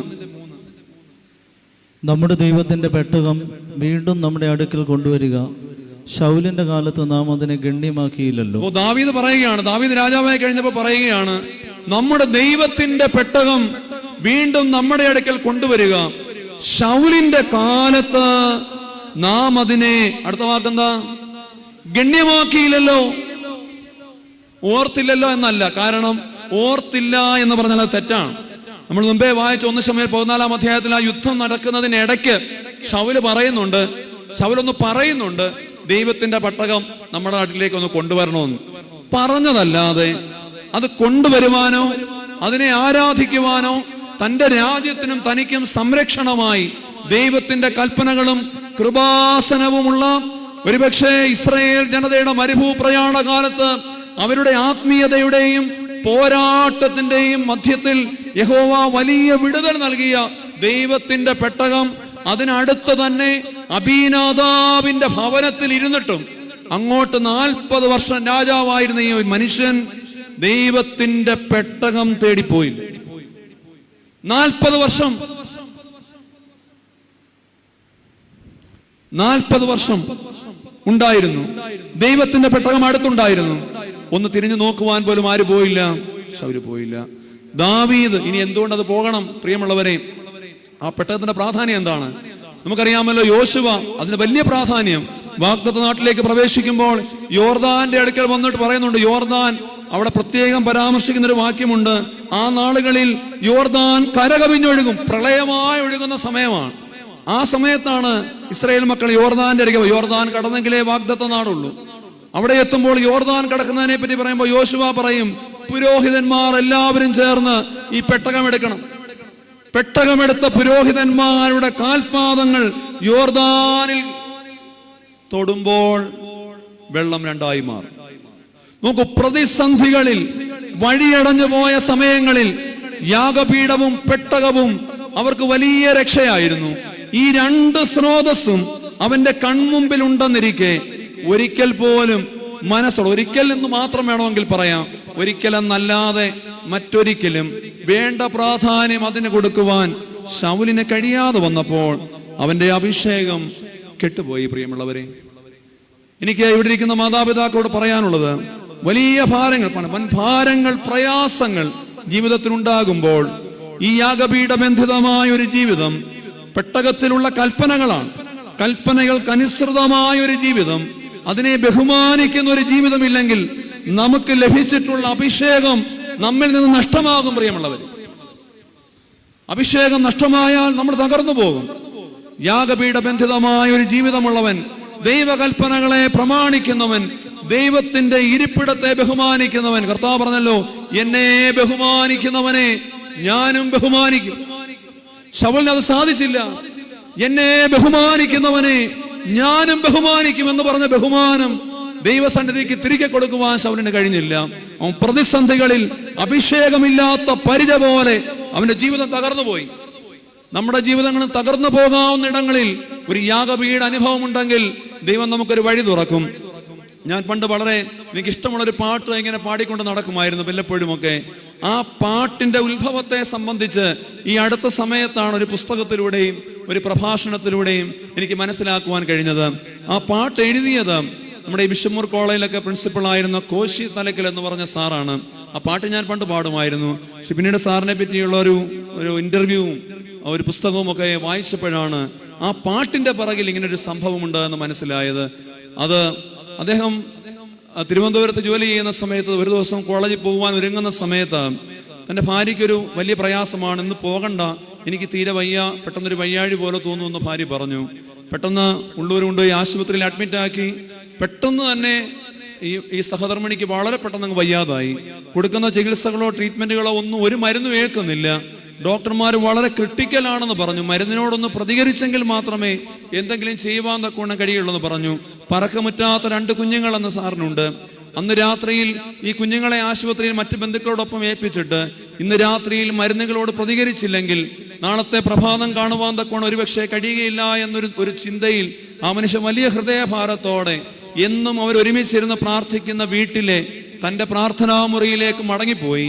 സ്കൂട്ടറിൽ അദ്ദേഹം പോയി തൻ്റെ വീട് തുറന്നു. പ്രാർത്ഥനാ മുറിയിൽ ആ പായിൽ ഇരുന്നു കൊണ്ട് ആ മനുഷ്യൻ ദൈവത്തോട് പ്രാർത്ഥിച്ചു, ആയുസിന്റെ മധ്യത്തിൽ എൻ്റെ ഭാര്യയെ എടുത്തു കളയരുതേ, എനിക്ക് തിരിച്ചു തരണമേ എന്ന് പ്രാർത്ഥിച്ചു. അത് കഴിഞ്ഞിട്ട് അദ്ദേഹം ഒരുപക്ഷെ ആ ഒരു ബോധ്യങ്ങളിൽ പ്രാർത്ഥിച്ചു, നാളെ ഞാനിന്ന് വീണ്ടും ആശുപത്രിയിലേക്ക് പോവുകയാണ്, നീ നന്മ ചെയ്താലും തിന്മ ചെയ്താലും, അങ്ങനെയാണ് പ്രാർത്ഥിച്ചത്, നന്മ ചെയ്താലും തിന്മ ചെയ്താലും അത് ഉൾക്കൊള്ളാൻ എനിക്ക് കഴിയണേ എന്ന് പ്രാർത്ഥിച്ചിട്ട് ഈ മനുഷ്യൻ ആശുപത്രിയിലേക്ക് തിരികെ പോവുകയാണ്. പിറ്റേ ദിവസം രാവിലെ വെളുക്കുന്ന സമയത്ത് അവിടെ ചെന്നപ്പോൾ ICUലേക്ക് കയറുന്നതിന് മുമ്പായിട്ട് ഡോക്ടർമാർ അദ്ദേഹത്തെ വിളിച്ചിട്ട് പറഞ്ഞു, എന്താ സംഭവിച്ചതെന്നറിയില്ല, പക്ഷേ ഇന്നലെ രാത്രിയിൽ മുതൽ നിങ്ങളുടെ ഭാര്യ മരുന്നുകളോട് പ്രതികരിച്ചു തുടങ്ങി, ഇനി അത് രക്ഷപ്പെട്ടുകൊള്ളും, ജീവിതത്തിലേക്ക് മടങ്ങി വന്നുകൊള്ളും എന്നൊരു വലിയ പ്രതീക്ഷ ആ മനുഷ്യന് കൊടുത്തു. ആ സമയത്ത് ICUവിന്റെ വാതിക്കലിരുന്ന് അദ്ദേഹം കണ്ണുനീരോടെ എഴുതിയ വരികളാണ്. നമ്മൾ കുറച്ചു പേർക്കെങ്കിലും ഒക്കെ അറിയാമായിരിക്കും. ആ വരികളുടെ ഉത്ഭവം അങ്ങനെയാണ്. ആ പാട്ടിതാണ്: നന്മയല്ലാതൊന്നും ചെയ്തിടാത്തവൻ യാഗേ മായിക്കുന്നവൻ പാപമെല്ലാം പൊറുക്കുന്നവൻ പുതുജീവനെന്നിൽ പകരുന്നവൻ യേശു യേശു അവനാരിലും വലിയവൻ യേശു യേശു അവനാരിലും മതിയായവൻ. യാഗപീഠബന്ധിതമായ യാഗപീഠത്തിനടക്കം പോകണമെന്നുമില്ല പ്രിയമുള്ളവരെ. എന്നും കണ്ണുനീരൊഴുക്കി പ്രാർത്ഥിക്കുന്ന ഒരു പായുണ്ടെങ്കിൽ അത് യാഗപീഠമാണ്. യാഗപീഠബന്ധിതമായ ദൈവകൽപ്പനകൾക്ക് അനുസരണമായി ജീവിക്കുന്ന ഒരു പൈതന്റെ ജീവിതത്തിൽ ദൈവം നന്മയല്ലാതെ ഒന്നും ചെയ്യില്ല. അവൻ മാത്രം മതി എന്ന ബോധ്യത്തിൽ ദേവാലയ ബന്ധിതമായ യാഗപീഠബന്ധിതമായ ദൈവ സാന്നിധ്യബോധമുള്ള കൽപ്പനകൾക്ക് കീഴ്പ്പെട്ടിരിക്കുന്ന അനുഗ്രഹകരമായ ജീവിതം നയിച്ചെങ്കിൽ മാത്രമേ നമുക്ക് ലഭിച്ച അഭിഷേകങ്ങളിൽ നിലകൊള്ളുവാൻ നമുക്ക് കഴിയുകയുള്ളൂ. രണ്ടാമത്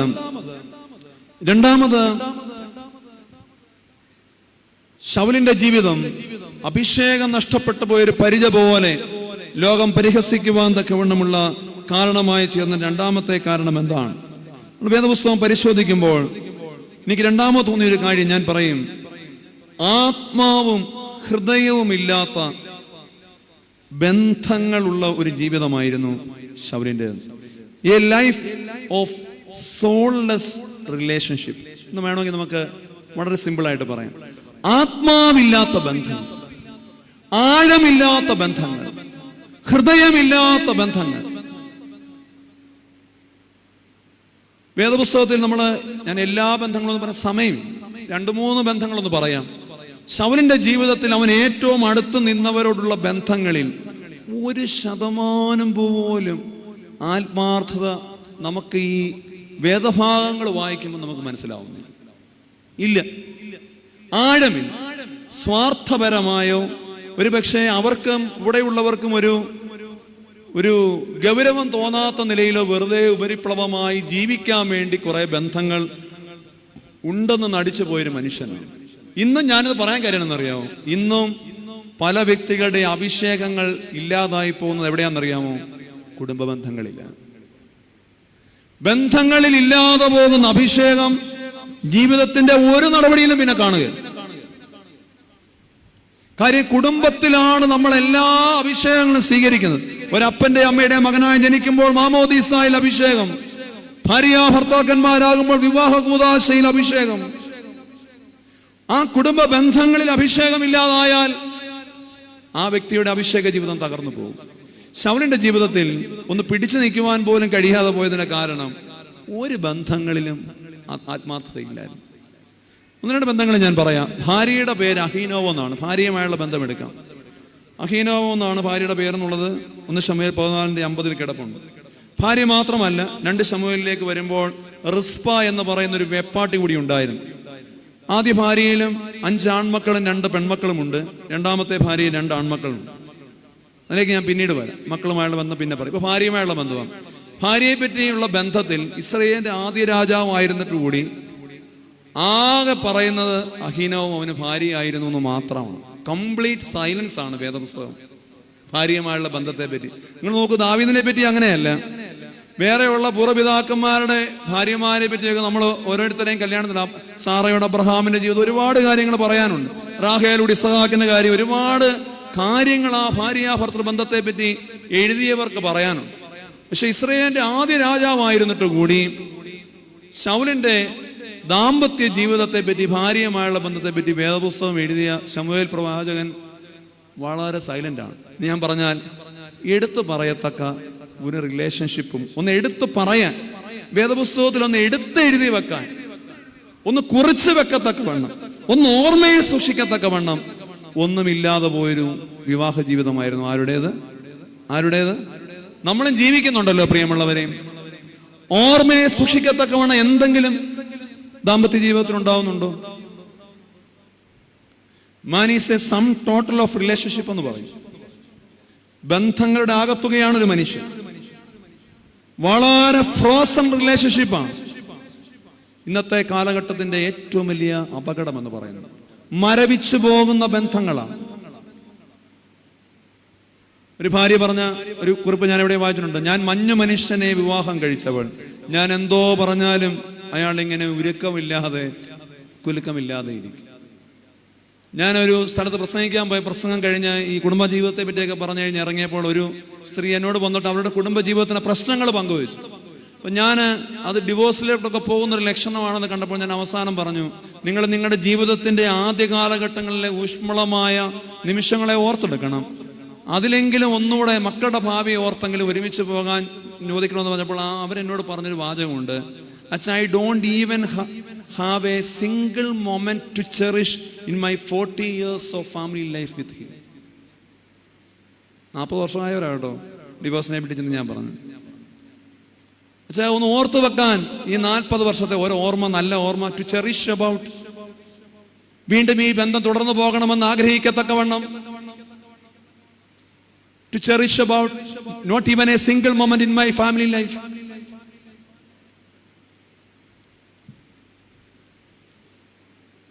പല ബന്ധങ്ങളും തകർന്നു പോവുകയാണ്. പഴയൊരു അക്ഷരത്തെറ്റെന്ന് പറഞ്ഞൊരു സിനിമയിൽ ഈ ദാമ്പത്യത്തെ പറ്റി ഒരു മനോഹരമായ പാട്ട് ശ്രീകുമാരൻ തമ്പി എഴുതിയിട്ടുണ്ട്.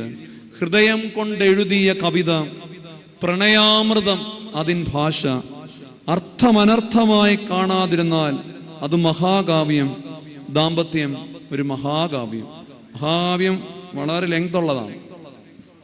ഇന്ന് പല ജീവിതങ്ങളും തുടങ്ങുന്നതിന് മുമ്പേ തീർന്നു പോകുന്ന ഒറ്റവരി കവിതകളായി അവസാനിക്കുക. എത്ര പെട്ടെന്നാണ് ഈ ഫ്രോസൺ റിലേഷൻഷിപ്പുകളിൽ സാത്താൻ പിടിമുറുക്കുന്നതെന്നറിയാമോ? ഒന്നും ഓർത്തു വെക്കാൻ ഇല്ലാതെ വണ്ണം, പ്രത്യേകിച്ചൊന്നും കുറിച്ചു വെക്കാൻ ഇല്ലാതെ പോയ ഒരു നല്ല ശ്രേഷ്ഠമായ നിയോഗം ലഭിച്ച ഒരാളായിട്ടാണ് കേട്ടോ സാധാരണ എല്ലാവരെയും പറ്റി അങ്ങനെ പറയണമെന്നില്ല. ദാവീദിനെ പറ്റി പറയുമ്പോൾ ഒരു 2 വരിയെങ്കിലും അവരുടെ വിവാഹത്തെ പറ്റി പറയാം. ഒന്നും വേദപുസ്തകം പരാമർശിക്കുന്നത്, ടോട്ടലി സൈലന്റ് ആണ്. ഞാൻ അടുത്ത് വായിച്ച ഒരു കഥയുടെ പേര് ചന്ദ്രേട്ടൻ ഒന്നും കഴിക്കാറില്ല എന്നുള്ളതാണ്. ആ കഥയിലെ നായകനായ ചന്ദ്രേട്ടനെ പറ്റി അതിലെ ഒരു കഥാപാത്രം പറയുന്നത് ഇപ്രകാരമാണ്: ചുഴലിക്കാറ്റ് പിടിച്ച മുരങ്ങയില പോലെയാണ് ചന്ദ്രേട്ടൻ. വീടില്ല, ബന്ധങ്ങളില്ല, ഒറ്റ ഇല പോലെ ഒരാൾ. ഒറ്റ ഇല പോലെയുള്ള മനുഷ്യരാണ്. ശാഖകളൊന്നുമില്ല, ബന്ധമില്ല, വീടില്ല, അങ്ങനെയുള്ള മനുഷ്യരാണ്. ഇന്ന് ഒരു വീടുകളിൽ എല്ലാവരും ഉണ്ടെന്ന് പറയുന്നവരുണ്ടെങ്കിലും ഒരസുഖം വരട്ടെ, കൂടെ നിൽക്കാൻ 2 ദിവസം കൂടെ നിൽക്കാൻ ആശുപത്രിയിൽ ഒരാളെ ഒന്ന് കാണിച്ചു തരാമോ? ഒരാളെ ഒന്ന് കാണിച്ചു തരാമോ? ഇല്ല പ്രിയമുള്ളവർ. ഉണ്ടെന്ന് പറയുന്നവരൊക്കെ എവിടെ വരെ ഉണ്ടെന്ന് നമുക്ക് അന്നേരം അറിയും. ബന്ധങ്ങളില്ല. ഇവിടെ ദാമ്പത്യത്തെ പറ്റി പറയാൻ എനിക്ക് ഒരുപാട് പറഞ്ഞു പോകും. മക്കളുമായുള്ള ബന്ധം ഞാൻ പറഞ്ഞല്ലോ, 5 ആൺമക്കളും ഭാര്യയിൽ 5 ആൺമക്കളും 2 പെൺമക്കളും, മേരബ്, മീഖൾ, യോനാഥാൻ, ഇശ്രീ, മിൽക്കിശ്വ പോലെ 5 ആൺമക്കൾ. ആദ്യ ആ ഭാര്യയിൽ വെപ്പാട്ടിയിൽ മിഫിബോശത്തും വേറെ ഒരു മകനും. ഇതിലെ പ്രധാനപ്പെട്ട കാര്യം നമ്മൾ ഓർക്കേണ്ട കാര്യം, ഈ അപ്പൻ്റെ ഗുണമാണോ ദോഷമോ? അപ്പൻ്റെ ഗുണം തന്നെയാണെന്ന് ഞാൻ പറയും. ഈ 7 ആൺമക്കളും ഒന്നെങ്കിൽ യുദ്ധത്തിൽ മരിച്ചു, അല്ലെങ്കിൽ തൂക്കിക്കൊന്നു. അതിൻ്റെ കാര്യം വിശദമാക്കാൻ സമയമില്ലാത്തതുകൊണ്ട് അതിലേക്ക് ഞാൻ പോകുന്നു. അങ്ങനെയാണ്, വളരെ ദുരന്തമായ ജീവിതമാണ്. ഇനി അതിൽ തന്നെ ഈ മക്കളോടുള്ള ബന്ധം ഞാനെന്ന് പറയാം. മേരബ്, മീഖൾ എന്നാണ് 2 പെൺകുട്ടികൾ. ഈ ഇദ്ദേഹത്തിൻ്റെ ഈ മക്കളോടുള്ള മനോഭാവത്തിൽ എത്രമാത്രം ഒരപ്പൻ എന്ന നിലയിൽ അദ്ദേഹത്തിൻ്റെ ഒരു സമീപനത്തിൻ്റെ സുതാര്യത എന്തോ ഉണ്ടെന്ന് നിങ്ങൾ അറിയാൻ വേണ്ടി മാത്രമാണ്. 2 പെൺമക്കളാണല്ലോ. അവരുടെ വിവാഹക്കാര്യം വരുമ്പോൾ ഈ മനുഷ്യൻ ദാവീദുമായിട്ട് വിവാഹം ആലോചിക്കുന്നുണ്ട്. ആ സമയത്ത് അപ്പൻ പറയുകയാണ്, മക്കളെ കെട്ടിച്ചു വിടാൻ പോവാണ് കേട്ടോ. അപ്പം അപ്പൻ പറയുകയാണ് വിവാഹാലോചനയുടെ സമയത്ത്, 1 ശമൂവേൽ 18:17-21 വാക്യങ്ങളൊന്ന് വായിക്കാവോ? മൂത്ത ആളിന് മേരബിന് ദാവീദിനെ വിവാഹം ആലോചിക്കുമ്പോൾ പറയും, 1 ശമൂവേൽ 18:17, 1 ശമൂവേൽ 18:17.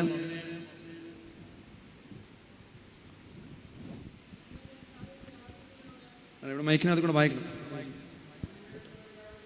അനന്തരം ശൗൽ ദാവീദിനോട്, എൻ്റെ മൂത്ത മകൾ മേരബുണ്ടല്ലോ, ഞാൻ അവളെ നിനക്ക് ഭാര്യയായി തരും. നീ ശൂരനായി എനിക്ക് വേണ്ടി യഹോവയുടെ യുദ്ധങ്ങൾ നടത്തിയാൽ മതി എന്ന് പറഞ്ഞു. എൻ്റെ കൈയല്ല, ഫെലിസ്ത്യരുടെ കൈ അവൻ്റെ മേൽ വീഴുവാൻ സംഗതി വരട്ടെ. അതെ, മൂത്ത മകൾക്ക് കല്യാണം, മേരബിന് ദാവീദിനെ കൊടുക്കാം. അപ്പോൾ ദാവീദിനെ വിളിച്ചിട്ട് പറഞ്ഞു, ഞാൻ എൻ്റെ മോളെ നിനക്ക് തരാം, നീ എനിക്ക് വേണ്ടി യുദ്ധങ്ങൾ നയിച്ചാൽ മതി എന്ന് പറഞ്ഞ് അവനെ അത് ഏൽപ്പിച്ചിട്ട് ആത്മകഥം പറയുകയാണ്. എൻ്റെ കൈയല്ല, അവൻ ചാകണം. എനിക്ക് വേണ്ടി യുദ്ധങ്ങളെ നയിക്കുമ്പോൾ അവൻ ആരുടെ കൈ കൊണ്ട് ചാവണം? ഫെലിസ്ത്യരുടെ കൈ കൊണ്ട് ചാകണം. അപ്പോൾ മോള് ദുഃഖിക്കുന്നതോ മോള് വിധവയാകുന്നതോ ആ അപ്പനൊരു പ്രശ്നമേ അല്ല. നോക്കൂ, അങ്ങനെ ഒരു അപ്പനാകാൻ കഴിയുമോ? ഇനി 2ാമത്തെ ആളെ ആലോചിക്കുമ്പോൾ അതിനേക്കാളും കുറച്ചുകൂടെ പറയുന്നുണ്ട്. മീഖളിന്റെ വിവാഹം ആലോചിക്കുമ്പോൾ ഉള്ളത് 21-ാം വാക്യത്തിലാണ്. അവൾ അവന് ഒരു കെണിയായിരിക്കേണ്ടതിനും, അതെ, ഫെലിസ്ത്യരുടെ കൈ അവന്റെ മേൽ വീഴേണ്ടതിനും. അതെ, 2 കാര്യങ്ങളാണ് പറയുന്നത്. മേരബിനെ കൊടുക്കുമ്പോൾ ശൗലിന്റെ മനസ്സിലുള്ളത് അവൾ അവനൊരു കെണിയായിരിക്കണം. അവൾ അവനൊരു കെണിയായിരിക്കണം, ഫെലിസ്ത്യരുടെ കൈ അവന്റെ മേൽ വീഴണം. ഇന്ന് കല്യാണം കഴിഞ്ഞ് പോകുമ്പോൾ ചിലരൊക്കെ പറയാറുണ്ട്, അവൾ എനിക്കൊരു പണിയാണ്, കെണിയാന്നൊരു പണിയാ. ചിലത് അങ്ങനെ ആവുന്നുണ്ട്, ഇല്ലെന്ന് പറയുന്നില്ല. അപ്പം ഈ കെണിയാകട്ടെ, മരുമകൻ മരിച്ചു കിടക്കണം, മോള് കരഞ്ഞാലും കുഴപ്പമില്ല, അവൻ ചാവും. അപ്പൻ്റെ ബന്ധങ്ങൾക്ക് ഏത് തലമാണുള്ളത്? എന്തെങ്കിലും ഒരു ഹൃദയമോ, ഞാൻ പറഞ്ഞല്ലോ, ഒരു ആത്മാവോ അയാൾ ഏതെങ്കിലും ബന്ധങ്ങളിലുണ്ടോ? ഏറ്റവും അടുത്തുള്ളവരോടുള്ള ബന്ധങ്ങളിലെ കാര്യം ഞാൻ പറയണം. ഇനി മകനോടുള്ള ബന്ധം, യോനാഥാൻ എനിക്ക് വായിക്കാൻ സമയം പോകുന്നത് കൊണ്ടാണ്. യോനാഥാൻ സ്വന്തം മോനാണ്, പക്ഷെ ദാവീദിനെ ഇഷ്ടപ്പെട്ടു എന്നുള്ള ഒറ്റ കാരണം കൊണ്ട് 1 ശമൂവേൽ 20:33 പറയുന്നുണ്ട്, യോനാഥാൻ ദാവീദിനോടൊപ്പമാണെന്ന് അറിഞ്ഞപ്പോൾ അവൻ തൻ്റെ മുമ്പിലിരിക്കുമ്പോൾ അവനെ കൊല്ലുവാൻ തക്കവണ്ണം ശൗല് കുന്തമറിയുന്നു. സ്വന്തം മകൻ ചത്തുപോയാലും കുഴപ്പമില്ല, തൻ്റെ സിംഹാസനത്തിൽ തനിക്കിരിക്കണം എന്ന് പറഞ്ഞു. നോക്കൂ, സ്വന്തം കുടുംബം പണിയേണ്ട അപ്പൻ്റെ സ്ഥാനത്തുള്ള ഒരാളുടെ മക്കളോടുള്ള പെരുമാറ്റത്തിൽ എന്തോ ആഴമുണ്ട്. ഇന്ന് പല അപ്പന്മാരും കാരണം പല മക്കളും വിഷമിക്കുന്നുണ്ട്. ഞാൻ അതുകൂടെ പറയാനാണ്. ഞാനൊരു വീട്ടില് ഭവന സന്ദർശനത്തിന് പോയപ്പോൾ അവിടുത്തെ ഗ്രഹനാഥൻ 4 കാലിൽ നിൽക്കുക. എന്നോട് ഏതാണ്ടൊക്കെ പറയുന്നുണ്ട്, ഒന്നും ഇതിലല്ല. അപ്പോൾ അവിടെ അദ്ദേഹത്തിന് 2 പെൺകുട്ടികളാണ്. ആ കുട്ടികൾ ഞാനവിടെ ഈ അപ്പനോട് സംസാരിച്ചുകൊണ്ടിരിക്കുമ്പോൾ അവർ കയറി വന്ന ഉടനെ എൻ്റെ മുമ്പിൽ വെച്ച് ഈ കുഞ്ഞുങ്ങളോട് അയാൾ പറയുകയാണ്, ഞാൻ നിങ്ങൾക്ക് ചെയ്തു തരുന്നു ഒക്കെ പറയടി, ഞാൻ എന്തെങ്കിലും ഒരു കുറവ് വരുത്തുന്നുണ്ടോ? നിങ്ങൾക്കറിയാമോ, ഒരു അച്ഛൻ്റെ മുമ്പിൽ അപ്പൻ്റെ ഈ സ്വഭാവം കാരണം അവരുടെ അഭിമാനം ഇടിഞ്ഞു പോയത് കൊണ്ടാണെന്നറിയില്ല, ആ കുഞ്ഞുങ്ങൾ ഇത് കേട്ട ഉടനെ എൻ്റെ മുമ്പിൽ നിന്ന് അങ്ങ് പൊട്ടിക്കരഞ്ഞു. അപ്പം അയാൾക്ക് ബോധമൊന്നും ഇല്ലെങ്കിലും ഞാൻ ആ മനുഷ്യനോട് അവിടെ വെച്ച് തന്നെ പറഞ്ഞു, നിങ്ങൾ ഒരു കുറവും വരുത്തുന്നില്ലെന്ന് പറഞ്ഞല്ലോ, പിന്നെന്താ ഈ കുഞ്ഞുങ്ങൾ ഇപ്പം കരഞ്ഞേ? ജോസഫ് അന്നംകുട്ടി ജോസഫ് എന്ന് പറയുന്ന ഒരു മോട്ടിവേഷൻ സ്പീക്കറുണ്ട്. ഇപ്പോൾ അദ്ദേഹത്തിന് വിവാഹമൊക്കെ കഴിഞ്ഞതാണ്. ഒരു പുസ്തകമുണ്ട്, ദൈവത്തിൻ്റെ ചാരണം. അതിൽ അദ്ദേഹം പറയുന്നുണ്ട്, നമ്മുടെ ജീവിതത്തോട് അടുത്ത് നിൽക്കുന്നവർ കൂടുതൽ ശ്രദ്ധ അർഹിക്കുന്നു. ഭാര്യ, മക്കൾ, മാതാപിതാക്കൾ, അവരുടെ വിലയറിയാൻ മരണത്തോളം കാത്തു നിൽക്കരുത്. ചാകാൻ കിടക്കുമ്പോൾ ഒരു പാത്രം വെള്ളം എടുത്തു തരാൻ നിങ്ങളുടെ ബോസ് വരില്ല എന്നോർക്കണം. ഞാൻ ഒരു കുറവും എൻ്റെ വീട്ടിൽ വരുത്തിയിട്ടില്ല എന്ന് ഹുങ്ക് പറയരുത്. വലിയ സ്നേഹത്തിൻ്റെ കുറവ് പല വീടുകളിലുമുണ്ട്. നിങ്ങൾക്ക് മാത്രം പരിഹരിക്കാൻ കഴിയുന്ന സ്നേഹത്തിൻ്റെ വിടവ്. നമ്മൾ പറയും നമ്മളൊരു കുറവും വരുത്തിയിട്ടില്ല. നിങ്ങളുടെ മക്കളോട്, നിങ്ങളുടെ അടുത്ത് നിൽക്കുന്നവരോട് ചോദിക്കണം എന്തിൻ്റെ കുറവാണ് അവർക്കുള്ളതെന്ന്. അതുകൊണ്ട് ഈ ഒരു അന്വേഷണം ഉണ്ടാകണം. ഒരു ബന്ധങ്ങളിലും ഒരാഴമായ ആത്മീയ അനുഭവം കൊടുക്കുവാൻ അവർക്ക് കഴിഞ്ഞില്ല. ചില അപ്പന്മാരുണ്ട്, നല്ല ബോധമുള്ള സമയത്ത് ഒന്നും ഈ അർഹിക്കുന്ന ഒന്നും മക്കൾക്ക് വീതിച്ചു കൊടുക്കുകയില്ല. എന്നിട്ട് അവസാനം ആരുടെയെങ്കിലുമൊക്കെ ഏതെങ്കിലും ഒരു മോൻ്റെയോ മോടെയൊക്കെ ഇഷ്ടത്തിന് വഴങ്ങി അവസാനം ഇത് നീതിയല്ലാത്ത നിലയിൽ ഇത് വീതം വെച്ച് കഴിയുമ്പം ഈ അപ്പൻ്റെ മരണം അങ്ങോട്ട് കഴിഞ്ഞാൽ പിന്നെ ആയുഷ്കാലം ഈ മക്കൾ ശത്രുക്കളാണ്. പിന്നെ അങ്ങോട്ടും ഇങ്ങോട്ടും അടക്കത്തിന് പോലും വരാതിരിക്കുന്നു. അപ്പൻ എന്ന നിലയിൽ ഉള്ള ബന്ധങ്ങളിൽ എത്ര ആഴം നമുക്കുണ്ട്, എത്ര ആത്മാർത്ഥതയുണ്ട്. ദൈവികമായ ഒരു ആത്മാവിന്റെ അഭിഷേകത്തിലാണോ അപ്പൻ എന്ന നിലയിലുള്ള നമ്മുടെ കടമകൾ നമ്മൾ നിർവഹിച്ചു പോകുന്നത്? പോട്ടെ, ഭാര്യയോടും മക്കളോടുമുള്ള ബന്ധമായി ഇതുവരെ പറഞ്ഞു. ഇനി അതിന് വെളിയിലുള്ള ആളുകളോടുള്ളത് നോക്കാം. എല്ലാം പറയാനില്ല, ഒരു കാര്യം കൂടെ ഞാൻ പറയാം. നിങ്ങൾക്കറിയാമല്ലോ, ശമൂവേൽ പ്രവാചകൻ വാഴിച്ച ഒരു മനുഷ്യനാണ് ഈ ശൗല്. പക്ഷെ പിന്നീട് ഇങ്ങോട്ട് വരുമ്പോൾ ഈ ദാവീദിനോടുള്ള കൽപ്പുമൂത്ത ശൗലിനോടുള്ള കാര്യം ഞാൻ പിന്നെ പറയാം. പ്രവാചകരുടെ ഒരു വലിയ കൂട്ടത്തെ ഈ മനുഷ്യൻ കൂട്ടക്കൊല ചെയ്യുന്നുണ്ട്. ദാവീദിനെ സഹായിച്ചു എന്ന് പറഞ്ഞു കൊന്നു തള്ളുകയാണ് പ്രവാചകന്മാർ. യഹോവയുടെ പ്രവാചകന്മാർ ദാവീദിന്റെ പക്ഷം ചേർന്നു എന്ന് പറഞ്ഞ് കൂട്ടക്കൊല ചെയ്തു. ഇനി അത് പോകട്ടെ,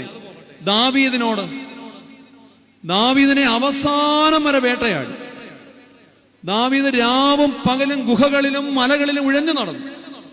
ദാവീദ് സങ്കടത്തോടെ പറയുന്നുണ്ട്, കാരണം കൂടാതെ അവർ എന്നെ പകച്ചു. അതാണ് സങ്കടം. ഒരു കാരണം ഉണ്ടെങ്കിൽ കുഴപ്പമില്ല, കാരണം കൂടാതെ അവർ എന്നെ പകച്ചു.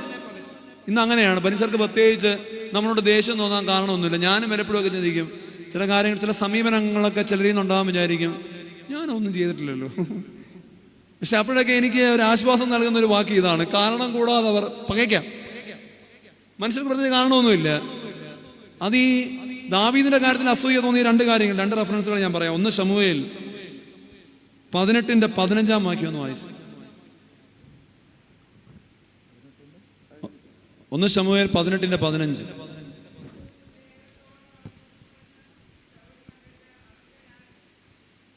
അവൻ ഏറ്റവും വിവേകത്തോടെ നടക്കുന്നു എന്ന് ശൗൽ കണ്ടിട്ട് അവങ്കൽ ആശങ്കനായി തീർന്നു. ഒന്നാമതൊരു അസൂയ തോന്നിയത് അതാണ്, അവൻ ഏറ്റവും വിവേകത്തോടെ നടക്കുന്നു. ചിലർക്കതാ, അവരനൊരു നല്ല നിലയിൽ നമ്മളെക്കാളും ഒക്കെ ബോധ്യങ്ങളിലും വിവേകത്തോടും ബുദ്ധിയോടും ദൈവാത്മാവോടും ഒക്കെ നടക്കുന്നത് കാണുമ്പോൾ അസൂയാണ്. നമ്മുടെ കുർബാനക്രമത്തിൽ പറയുന്നുണ്ട്, ഈ അവരൻ്റെ ആത്മീയ പുരോഗതിയിലുള്ള അസൂയ പാപമാണ്. അടുത്ത റെഫറൻസ് 28, 29 വാക്യങ്ങളൊന്ന് വായിച്ചു. യഹോവ ദാവീദിനോടുകൂടെ ഉണ്ടെന്നും ശൗലിൻ്റെ മകളായ മീഖൾ അവനെ സ്നേഹിച്ചുവെന്നും ശൗൽ കണ്ടറിഞ്ഞപ്പോൾ ശൗൽ ദാവീദിനെ പിന്നെയും അധികം ഭയപ്പെട്ടു. ശൗൽ ദാവീദിന്റെ നിത്യശത്രുവായിരുന്നു. ദാവീദിന്റെ കൂടെ ദൈവം ഉണ്ടെന്നും തൻ്റെ ശത്രുവായിരുന്നിട്ട് കൂടി തൻ്റെ മോൾ അവനെ സ്നേഹിച്ചുവെന്നും കണ്ടപ്പോൾ ശൗലിന് അവനോട് ദേഷ്യമായി, ശത്രുതയായി.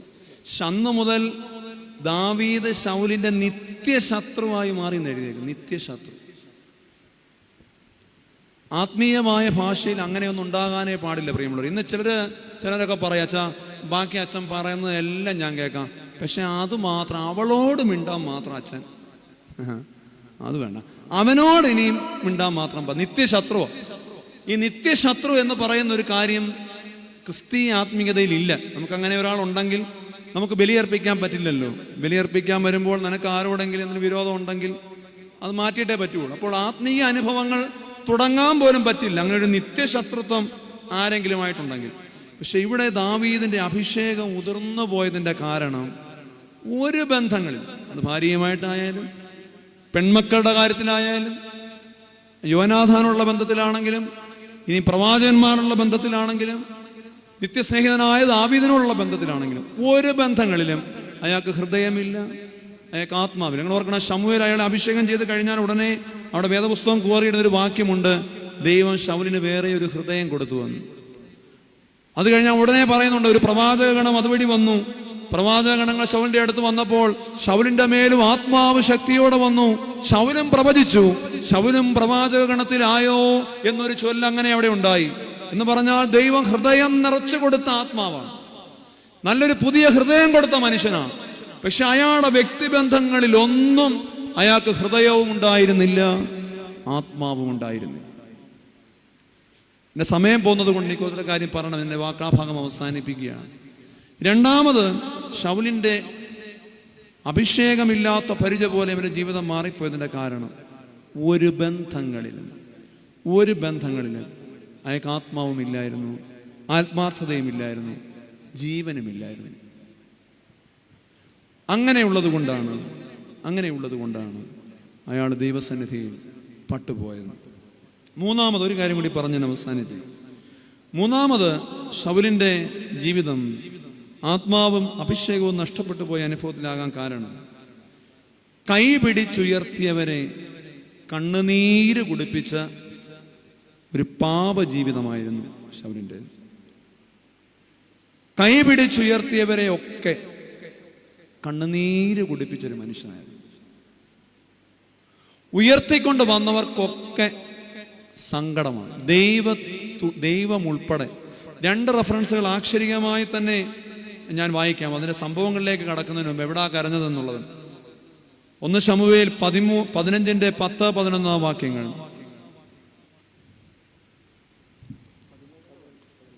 15:10, 11 വാക്യങ്ങൾ. അപ്പോൾ യഹോവയുടെ അരുളപ്പാട് ശമൂവേലിനുണ്ടായതെന്തെന്നാൽ, ഞാൻ ശൗലിനെ രാജാവായി വാഴിച്ചതിനാൽ എനിക്ക് മനസ്താപമായിരിക്കുന്നു. ദൈവം പറയുകയാണ്, ഞാൻ ശൗലിനെ രാജാവായി വാഴിച്ചതിനാൽ ഞാൻ അനുതപിക്കുന്നു. പിന്നെന്താണ്? അവൻ എന്നെ വിട്ടുമാറിയിരിക്കുന്നു. എന്റെ കൽപ്പനകളെ നിവർത്തിച്ചതുമില്ല. എന്റെ കൽപ്പനകളെ അവൻ പാലിക്കുന്നില്ല. ഇതിങ്കൽ ശമൂവേലിന് വ്യസനമായി അവൻ രാത്രി മുഴുവനും യഹോവയോട് നിലവിളിച്ചു. അവനെ വാഴിച്ച ആളാണ് ശമൂവേൽ, ഗുരുവാണ്. ഇത് കേട്ടപ്പോൾ കൈവപ്പ് കൊടുത്ത ആള് പറയാണ്, അത് ശമൂവേലിന് വ്യസനമായി അവൻ രാത്രി മുഴുവൻ ദൈവത്തോട് കരഞ്ഞു. പട്ടം കൊടുത്ത ആള്, അഭിഷേകം കൊടുത്ത ആള് രാത്രി മുഴുവൻ കരയത്തക്കവണ്ണമുള്ള പ്രവൃത്തിയാണ് ഏറ്റ ആള് ചെയ്തത്. ഇനി അവനെ ഉയർത്തിയ ദൈവവും അനുതപിച്ചു. ഒരു റെഫറൻസ് കൂടി പറയാം, 34-35 വാക്യങ്ങൾ. 1 ശമൂവേൽ 15:34-35 വാക്യം. പിന്നെ ശമൂവേൽ രാമയിലേക്ക് പോയി, ശൗലും ശൗലിന്റെ ഗിബെയയിൽ അരമനയിലേക്ക് പോയി. ശമൂവേൽ ജീവപര്യന്തം ശൗലിനെ പിന്നെ കണ്ടില്ല. ഒരു സംഭവം ഉണ്ടായി, ആ സംഭവം ഞാൻ പറയാം. അത് കഴിഞ്ഞതിന് ശേഷം പറയുകയാണ്, ശമൂവേൽ പിന്നെ ശൗലിനെ ജീവനോടെ കണ്ടില്ല. അടുത്തത് എന്താണ്? എങ്കിലും ശമൂവേൽ ശൗലിനെ കുറിച്ച് ദുഃഖിച്ചു. യഹോവയും താൻ ശൗലിനെ ഇസ്രായേലിന് രാജാവാക്കിയത് കൊണ്ട് അനുതപിച്ചു. വീണ്ടും എടുത്തു പറയുകയാണ്, എങ്കിലും താൻ ശൗലിനെ വാഴിച്ചത് കൊണ്ട് ശമൂവേൽ ദുഃഖിച്ചു, യഹോവയും താൻ ശൗലിനെ തിരഞ്ഞെടുത്തത് കൊണ്ട് ഏറ്റവും ദുഃഖിച്ചു. അങ്ങനെ കൈ പിടിച്ചുയർത്തിയവരെ ഒക്കെ, കൈവെപ്പ് കൊടുത്തവരെ ഒക്കെ കണ്ണുനീര് കുടിപ്പിച്ച, നിയോഗം മറന്ന് നന്ദികേടിന്റെ ജീവിതം കാണിച്ച ഒരു പാപജീവിതത്തിനുടമയായിരുന്നു ആര്? രണ്ട് സന്ദർഭങ്ങൾ പ്രധാനമായും ഇതുമായി ബന്ധപ്പെട്ട് വേദപുസ്തകത്തിലുണ്ട്. ശൗലി നന്ദികേടും അഹങ്കാര ബുദ്ധിയോടെയും നിന്നതിനെ പറ്റി. അത് വിശദമായിട്ട് വായിക്കാൻ സമയമില്ലാത്തതുകൊണ്ട് ഞാനങ്ങ് പറയാം. ഒന്നാമത്തെ സന്ദർഭം ഇതാണ്. ശൗലിനെ വാഴിക്കുമ്പോൾ ശമൂവേൽ പറഞ്ഞു വിടുന്നുണ്ട്, ഞാൻ നിന്നെ വാഴിച്ചിരിക്കുന്നു, ഗിൽഗാലിൽ വന്ന് ഞാൻ നിന്റെ രാജ്യത്വം സ്ഥിരമാക്കും. പക്ഷെ അത് കഴിഞ്ഞിട്ട് പിന്നീട് നീ നിന്റെ ജോലിയിലേക്ക് പോകുന്നതിന് മുമ്പ് നീ ഗിൽഗാലിൽ 7 ദിവസം എനിക്ക് വേണ്ടി കാത്തിരിക്കണം. ഞാൻ വന്ന് നീ എന്ത് ചെയ്യണമെന്ന് നിന്നോട് പറയും, അതുവരെ നീ എനിക്ക് വേണ്ടി കാത്തിരിക്കണം എന്ന് ശമൂവേലിനോട് പറഞ്ഞിരുന്നു. എന്നാൽ ഫെലിസ്ത്യർ യുദ്ധത്തിന് വന്ന് നിന്ന സമയത്ത് 7 ദിവസം ഗിൽഗാലിൽ ശൗല് കാത്തിരുന്നത് ശരിയാ, പക്ഷെ 7 ദിവസം അങ്ങോട്ട് തീരാൻ നോക്കിയിരുന്നു. ശമൂവേൽ അന്നേരത്തേക്ക് അവിടെ നിന്ന് എത്താൻ പറ്റിയില്ല. അപ്പോഴേക്കും ശൗൽ എന്തോ ചെയ്തു? എന്ത് ചെയ്തെന്നറിയാമോ? പുരോഹിതന്മാർക്ക് മാത്രം അർപ്പിക്കുവാൻ അധികാരമുണ്ടായിരുന്ന, ശമൂവേൽ വന്നിട്ട് കഴിക്കാനിരുന്ന ഹനനയാഗങ്ങളും സമാധാനയാഗങ്ങൾക്കുള്ള വസ്തുക്കൾ എൻ്റെ അടുക്കൽ കൊണ്ടുവരുവാൻ പറഞ്ഞു. അങ്ങനെ പ്രവാചകന് വേണ്ടി കാത്തിരിക്കാതെ, ഗുരുവിന് വേണ്ടി കാത്തിരിക്കാതെ അവൻ എന്ത് ചെയ്തെന്നറിയാമോ? വരുന്നതിന് മുമ്പേ ശൗൽ ഒരു അൽമായനായിരിക്കെ പ്രവാചകന്മാരും പുരോഹിതന്മാരും അർപ്പിക്കേണ്ട ബലി ശൗൽ അർപ്പിച്ചു. ഈ ബലി അർപ്പിച്ച് കഴിഞ്ഞപ്പോൾ തന്നെ ആര് വന്നു? ശമൂവേൽ വന്നു. എന്ന് പറഞ്ഞാൽ ശമൂവേൽ ബോധപൂർവം താമസിച്ചതല്ല. അബദ്ധത്തിലൊരു ബലി അർപ്പിക്കാൻ അധികം സമയമൊന്നും വേണ്ട കേട്ടോ. 10-15 അല്ലെ അരമണിക്കൂറിന്റെ കർമ്മങ്ങളേ ഉള്ളൂ. അപ്പോൾ 1/2 മണിക്കൂർ പോലും ആർക്ക് വേണ്ടി കാത്തിരുന്നില്ല? ഗുരുവിന്. എന്ന് പറഞ്ഞാൽ അവന്റെ അഭിഷേകം നഷ്ടമായതിന്റെ കാരണം അവന്റെ ഗുരുത്വം നഷ്ടമായതാണ്. എന്താണ്? ഗുരുത്വം നഷ്ടമായതാണ്. ഗുരുത്വം നഷ്ടമായ ഒരാൾക്ക് ജീവിതത്തിൽ വെളിച്ചം ആവശ്യമുള്ള സമയത്ത് അവരുടെ ഉള്ളിലുള്ള വെളിച്ചം കൂടി കെട്ടുപോയി. ഇത് കേട്ട ഉടനെ ശൗല് ചോദിക്കുമ്പോൾ, നീ എന്താ ചെയ്തതെന്ന് ശമൂവേൽ ശൗലിനോട് ചോദിക്കുമ്പോൾ 3-4 ന്യായീകരണം പറയും. ജനമെല്ലാം എന്നെ വിട്ടു പോകുന്നതായി ഞാൻ കണ്ടു, നീ പറഞ്ഞ സമയത്ത് വന്നുമില്ല, ഞാൻ ദൈവത്തോട് കൃപ യാചിച്ചിട്ടുമില്ലായിരുന്നു, അതുകൊണ്ട് ഞാൻ ധൈര്യപ്പെട്ട് ബലിയർപ്പിച്ചു പോയി എന്ന് വളരെ ഡിപ്ലോമാറ്റിക്കായിട്ടൊരു മറുപടി പറഞ്ഞ് ദൈവത്തെ കബളിപ്പിക്കുവാൻ ശൗല് നോക്കിയപ്പോൾ ശമൂവേല് മുഖത്ത് നോക്കി പറഞ്ഞു, നീ ഭോഷത്വമാകുന്നു ചെയ്തിരിക്കുന്നത്. നീ ദൈവത്തിന്റെ അഭിഷേകത്തിന് വേണ്ടി കാത്തിരിക്കാത്തത് കൊണ്ട് ദൈവം നിന്റെ രാജ്യത്വം നിന്നിൽ നിന്ന് ഉരിഞ്ഞു കളഞ്ഞിരിക്കുന്നു, നിന്നെ നീക്കിയിരിക്കുന്നു. തന്റെ ഹൃദയത്തിനൊത്തൊരാളിനെ ദൈവം കണ്ടുപിടിച്ചിട്ടുണ്ട്.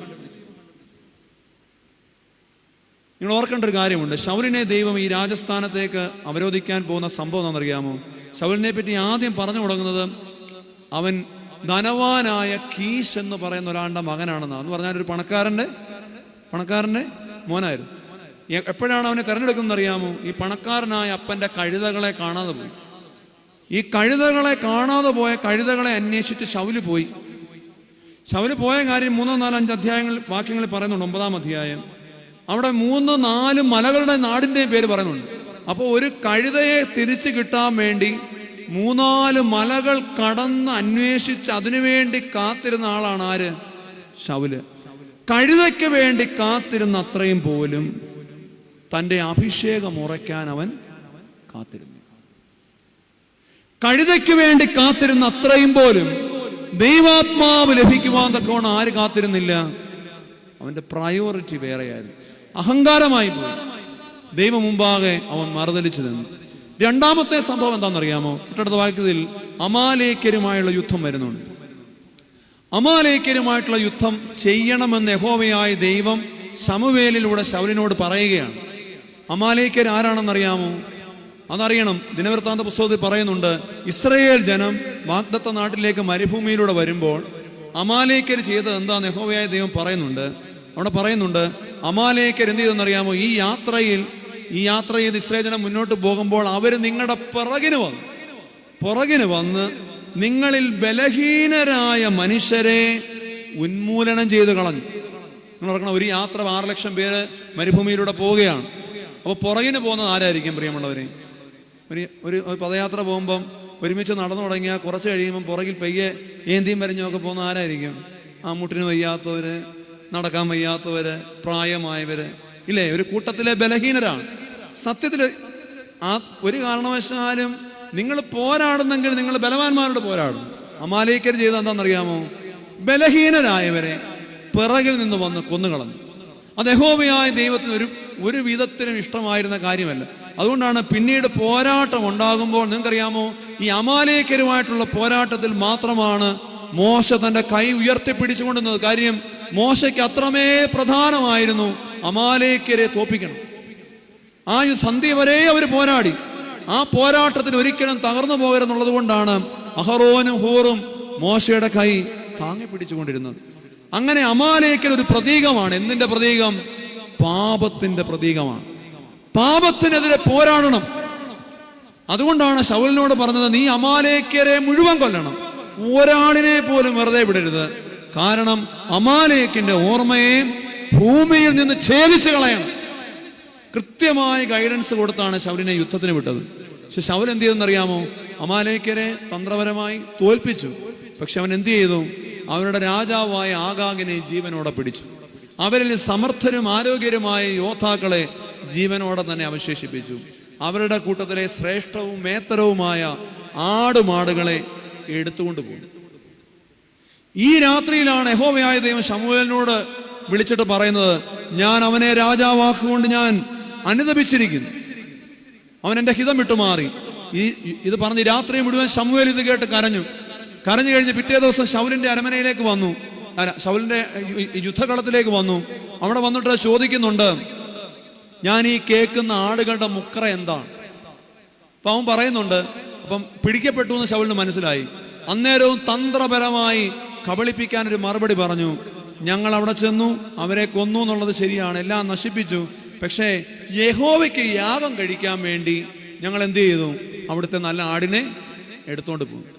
അപ്പൊ നമ്മളൊരു കള്ളം ചെയ്തിട്ട് അതിനെ ദേവാലയവുമായിട്ട് ചേർത്ത് കെട്ടിയാൽ അത് സത്യമാകുമോ?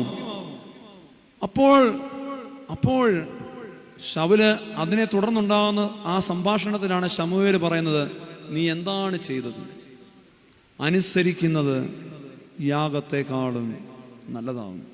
ഈ പാഠം മുഴുവൻ ദാവീദ് കണ്ടതുകൊണ്ടാണ് പ്രിയമുള്ളവരെ 51 സങ്കീർത്തനത്തിൽ അവസാനം ദാവീദ് എഴുതി വെച്ചത്, ബലികളിൽ നീ തിരുമനസ്സായില്ല, ഹോമബലികളിൽ നീ നിരപ്പായതുമില്ല. ദൈവത്തിന്റെ ബലി താഴ്മയുള്ള ആത്മാവാകുന്നു, ദൈവം നുറുങ്ങിയിരിക്കുന്ന ഹൃദയങ്ങളെ നിരസിക്കുന്നു. ശൗലിന്റെ ജീവിതത്തിൽ നിന്ന് ദാവീദ് പഠിച്ച പാഠമാണ്. അനുസരിക്കുന്നത് യാഗത്തെക്കാളും നല്ലതാണ്. പാപത്തോട് നോ കോംപ്രമൈസ് വിത്ത് സിൻ. ഇവിടെ പറഞ്ഞ് അവസാനിപ്പിക്കാം. ഈ 2 കാര്യങ്ങളിലും കൈവെപ്പ് കൊടുത്തവരെ, കൈപിടിച്ചുയർത്തിയവരെ കരയിപ്പിച്ചത് പാപത്തോട് രമ്യപ്പെടുന്നൊരു ജീവിതം നയിക്കുവാൻ തക്കവണ്ണം ശൗല് പരിശ്രമിച്ചത് കൊണ്ടാണ്. ഇന്ന് നമ്മുടെ അഭിഷേകങ്ങളും മുതിർന്നു പോകുന്നതിന്റെ കാരണം നാമും പാപത്തോട് പോരാടാതെ, പാപത്തോട് രമ്യപ്പെടുന്ന, കോംപ്രമൈസ് ചെയ്തുകൊണ്ട് നമുക്കിഷ്ടമുള്ള പ്രകാരം ദൈവത്തെ പ്രസാദിപ്പിക്കാൻ ശ്രമിക്കുന്നവരാണ്. അവൻ ആഗ്രഹിക്കുന്ന പ്രകാരം ദൈവത്തെ സന്തോഷിപ്പിക്കുവാൻ നമ്മുടെ ജീവിതങ്ങൾക്ക് കഴിയാതെ വരികയാണ്. ഇന്നിതിനെ ഈ തലത്തിലൊന്നും കണ്ടില്ലെങ്കിലും ഇന്നത്തെ തലമുറയും ചെയ്യുന്ന വലിയൊരു പാപമാണ് ജീവിതത്തിൽ കൈപിടിച്ചുയർത്തിയവരെ, വളർത്തിക്കൊണ്ട് വന്നവരെ എല്ലാം കണ്ണുനീര് കുടിപ്പിക്കുന്ന ഒരു തലമുറയാണിത്. നോക്കൂ, മാതാപിതാക്കളോടുള്ള നമ്മുടെ സമീപനം. ഞാൻ അടുത്ത് വായിച്ച വിനോദ് നായരുടെ ഒരു കഥയുണ്ട്. കഥയുടെ പേര് അമ്മയെ കളയുമ്പോൾ ശ്രദ്ധിക്കേണ്ട കാര്യങ്ങൾ. എന്താ എന്ന് പറഞ്ഞേ?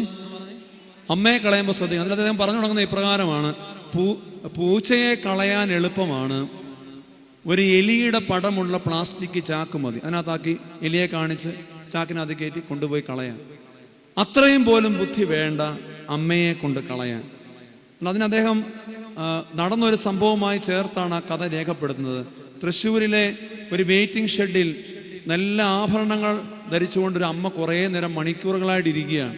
അമ്മയുടെ അടുത്ത് ചെന്നപ്പോൾ അദ്ദേഹം അമ്മയോട് ചോദിക്കുന്നുണ്ട്, എന്താ ഇവിടെ ഇരിക്കുന്നതെന്ന് ചോദിക്കുമ്പോൾ പറയും, മകനും മരുമകളും രാവിലെ ഇവിടെ ട്രെയിനിൽ കൊണ്ടുവന്ന് എല്ലാ ആഭരണങ്ങളും നല്ല ഡ്രസ്സും ഒക്കെ ധരിപ്പിച്ച് അമ്പലത്തിൽ കൊണ്ടുപോയി തൊഴുവിച്ചിട്ട് എന്നെ ഇവിടെ കൊണ്ടിരുത്തിയതാണ്. ഇനിയും അവർ വന്ന് വഴിപാടർപ്പിച്ചിട്ട് എന്നെ വന്ന് കൊണ്ടുപോകും എന്ന് പറഞ്ഞിട്ടുണ്ട് എന്ന് പറഞ്ഞ അമ്മ അവിടെ വെയിറ്റ് ചെയ്യുകയാണ്. ഇത് മിണ്ടാട്ടം എന്ന് പറയുന്ന ഒരു കഥാസമാഹാരത്തിലെ കഥയാണ് കേട്ടോ, വിനോദ് നായരുടെ. അതിൽ അദ്ദേഹം പറയുന്നുണ്ട്, അങ്ങനെ ഞാനിവിടെ കുറേ നേരം കൊണ്ടിരിക്കുകയാണ്. പക്ഷേ ഈ മനുഷ്യനോട് അന്വേഷിച്ച് കഴിഞ്ഞപ്പം അവർ ഈ അമ്മയെ ഈ വെയിറ്റിംഗ് ഷെഡിൽ ഉപേക്ഷിച്ചിട്ട് പോയതാണ്. അപ്പം ഈ അമ്മ സങ്കടപ്പെട്ട് അവിടെ നിന്ന് ഇറങ്ങി നടക്കുവാണ്. നല്ല സ്വർണ്ണാഭരണങ്ങളൊക്കെ ഇട്ടിട്ടുണ്ട്. അപ്പോൾ എവിടെയൊക്കെ അമ്മ ഈ ലക്ഷ്യമില്ലാതെ നീ നടക്കുന്നത് എന്താ പറഞ്ഞു, ഞാൻ തൃശ്ശൂരിൽ വടക്കുംനാഥ ക്ഷേത്രത്തിലേക്ക് അങ്ങ് നടന്നു പോവുകയാണ് എന്ന് ഈ അമ്മ വിഷമത്തോടെ പറഞ്ഞ് നടക്കുകയാണ്. അപ്പോൾ ഈ അമ്മയോട് ഈ കഥാകൃത്ത് ആണെന്ന് തോന്നുന്നു, ആത്മാംശത്തോടെ അത് എഴുതിയിരിക്കുന്നത്, ചോദിക്കുന്നുണ്ട്, അമ്മയ്ക്ക് പേടിയില്ലേ നടന്നു പോകാൻ? അപ്പോൾ അവർ പറയുന്നൊരു മറുപടിയുണ്ട്, ഇനി ആരെ പേടിക്കാനാണ്? അവരെന്നെ ഉപേക്ഷിച്ച് പോയ സമയത്ത് തന്നെ ഞാൻ മരിച്ചില്ലേ? അവരെന്നെ ഉപേക്ഷിച്ചു പോയ സമയത്ത് തന്നെ ഞാൻ മരിച്ചില്ലേ? നോക്കൂ, ഇങ്ങനെയുള്ള ജീവിച്ചിരിക്കുമ്പോൾ തന്നെ കൈപിടിച്ചുയർത്തിയവർ ഒരുപാട് സങ്കടപ്പെടുന്നു. മരിച്ചു ജീവിക്കുന്ന ഒരുപാട് അമ്മമാരുള്ളൊരു കാലത്താണ് തമ്പുരാനെ പറ്റി അമ്മയുടെ ഓർമ്മ നമ്മൾ ആചരിക്കുന്ന ഓർക്കണം. ഗുരുക്കന്മാരുടെ അവസ്ഥ വ്യത്യസ്തമാണോ? ഗുരുക്കന്മാർ, ഞാൻ ഓർക്കുന്നുണ്ട്, ഞാൻ ഈ നാട്ടിലുള്ള ആളാണല്ലോ, അന്ന് നിരണം ഭദ്രാസനത്തിലാണല്ലോ കരുവാറ്റപ്പള്ളി. ഞാൻ കുന്നംകുളം ഭദ്രാസനത്തിന് വേണ്ടിയാണ് പട്ടവേക്കുവാന്തക്കൊണ്ടും പോയത്. അപ്പോൾ അന്ന് NOC മേടിക്കാൻ നമുക്ക് ഈ ഭദ്രാസനത്തിൽ നിന്ന് വേറെ ഭദ്രാസനത്തിൽ അച്ഛനാണെങ്കിൽ ഇടവ മത്രാപ്പൊലിത്തായിട്ട് ഒരു സർട്ടിഫിക്കറ്റ്, അന്ന് ഒസ്താത്യോസ് തിരുമേനിയാണ് ഭാഗ്യസ്മരണാർഹനായ സഭാരത്നമായിരുന്ന ഒസ്താത്യോസ് തിരുമേനിയാണ്. ഞാൻ തിരുമേനി അടുക്കൽ അന്ന് ചെന്നപ്പോൾ എനിക്ക് വേണ്ടി സർട്ടിഫിക്കറ്റ് തയ്യാറാക്കുന്ന സമയത്ത് തിരുമേനി എന്നെ മുട്ടുകുത്തിച്ചിട്ട് എന്നോടൊരു കാര്യം പറഞ്ഞു, അതേ, നിരണത്തെ ഒരു പള്ളിയിൽ നിന്ന് ഞാൻ മോനെ അങ്ങോട്ട് കുന്നംകുളത്തെ മിലിത്തിയോസ് മെത്രാച്ചൻ്റെ അടുക്കിലേക്ക് വിടുവാണ്. ഞാൻ വിട്ട ഒരു കുഞ്ഞു കാരണം മിലിത്തിയോസ് മെത്രാച്ചൻ ഒരിക്കലും ദുഃഖിക്കാൻ ഇടയാവരുത്. എനിക്കെന്നും അഭിമാനമായിരിക്കണം. അതെന്നോട് സത്യം ചെയ്യും. ഞാൻ അങ്ങനെ പറഞ്ഞതിന് ശേഷമാണ് തിരുമേനി എനിക്ക് സർട്ടിഫിക്കറ്റ് തന്നത്.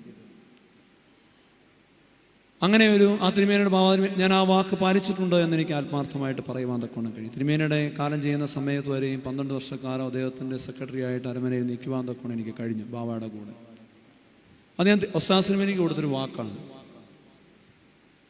അപ്പം നമ്മളെ പഠിപ്പിക്കുന്ന ഗുരുക്കന്മാർ ഇന്ന് ചെയ്യുന്നത് എന്താണ്? നിങ്ങൾ ഈ കഴിഞ്ഞ 2-3 ദിവസത്തെ വാർത്ത കേട്ട് കാണുമല്ലോ. തൊടുപുഴയിൽ ഒരു എഞ്ചിനീയറിംഗ് കോളേജ് അധ്യാപകൻ കോപ്പി അടിച്ചതിനെ പിടിച്ചതാണ് പെൺകുട്ടികളെ.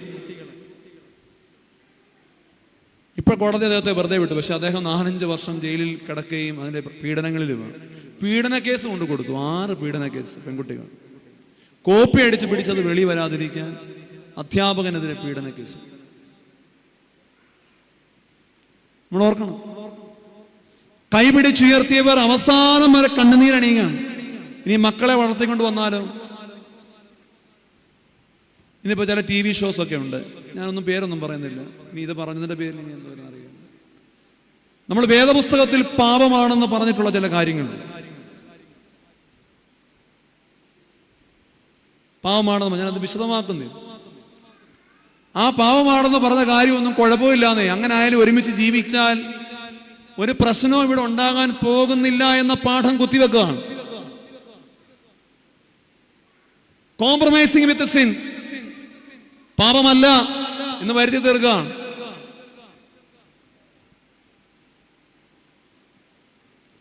നമ്മൾ ഇതിനെതിരെ എന്ത് പരിചയം കൊണ്ടാണ് യുദ്ധം ചെയ്യുന്നത്? അഭിഷേകമുള്ള പരിചയമുള്ളവർ മാത്രം ഈ കാലത്തെ മറികടക്കും. അഭിഷേകമില്ലാത്തവർ തകർന്നു പോകും. പ്രിയമുള്ളവർ, അഭിഷേക ബോധ്യങ്ങളിൽ നിലകൊള്ളണം.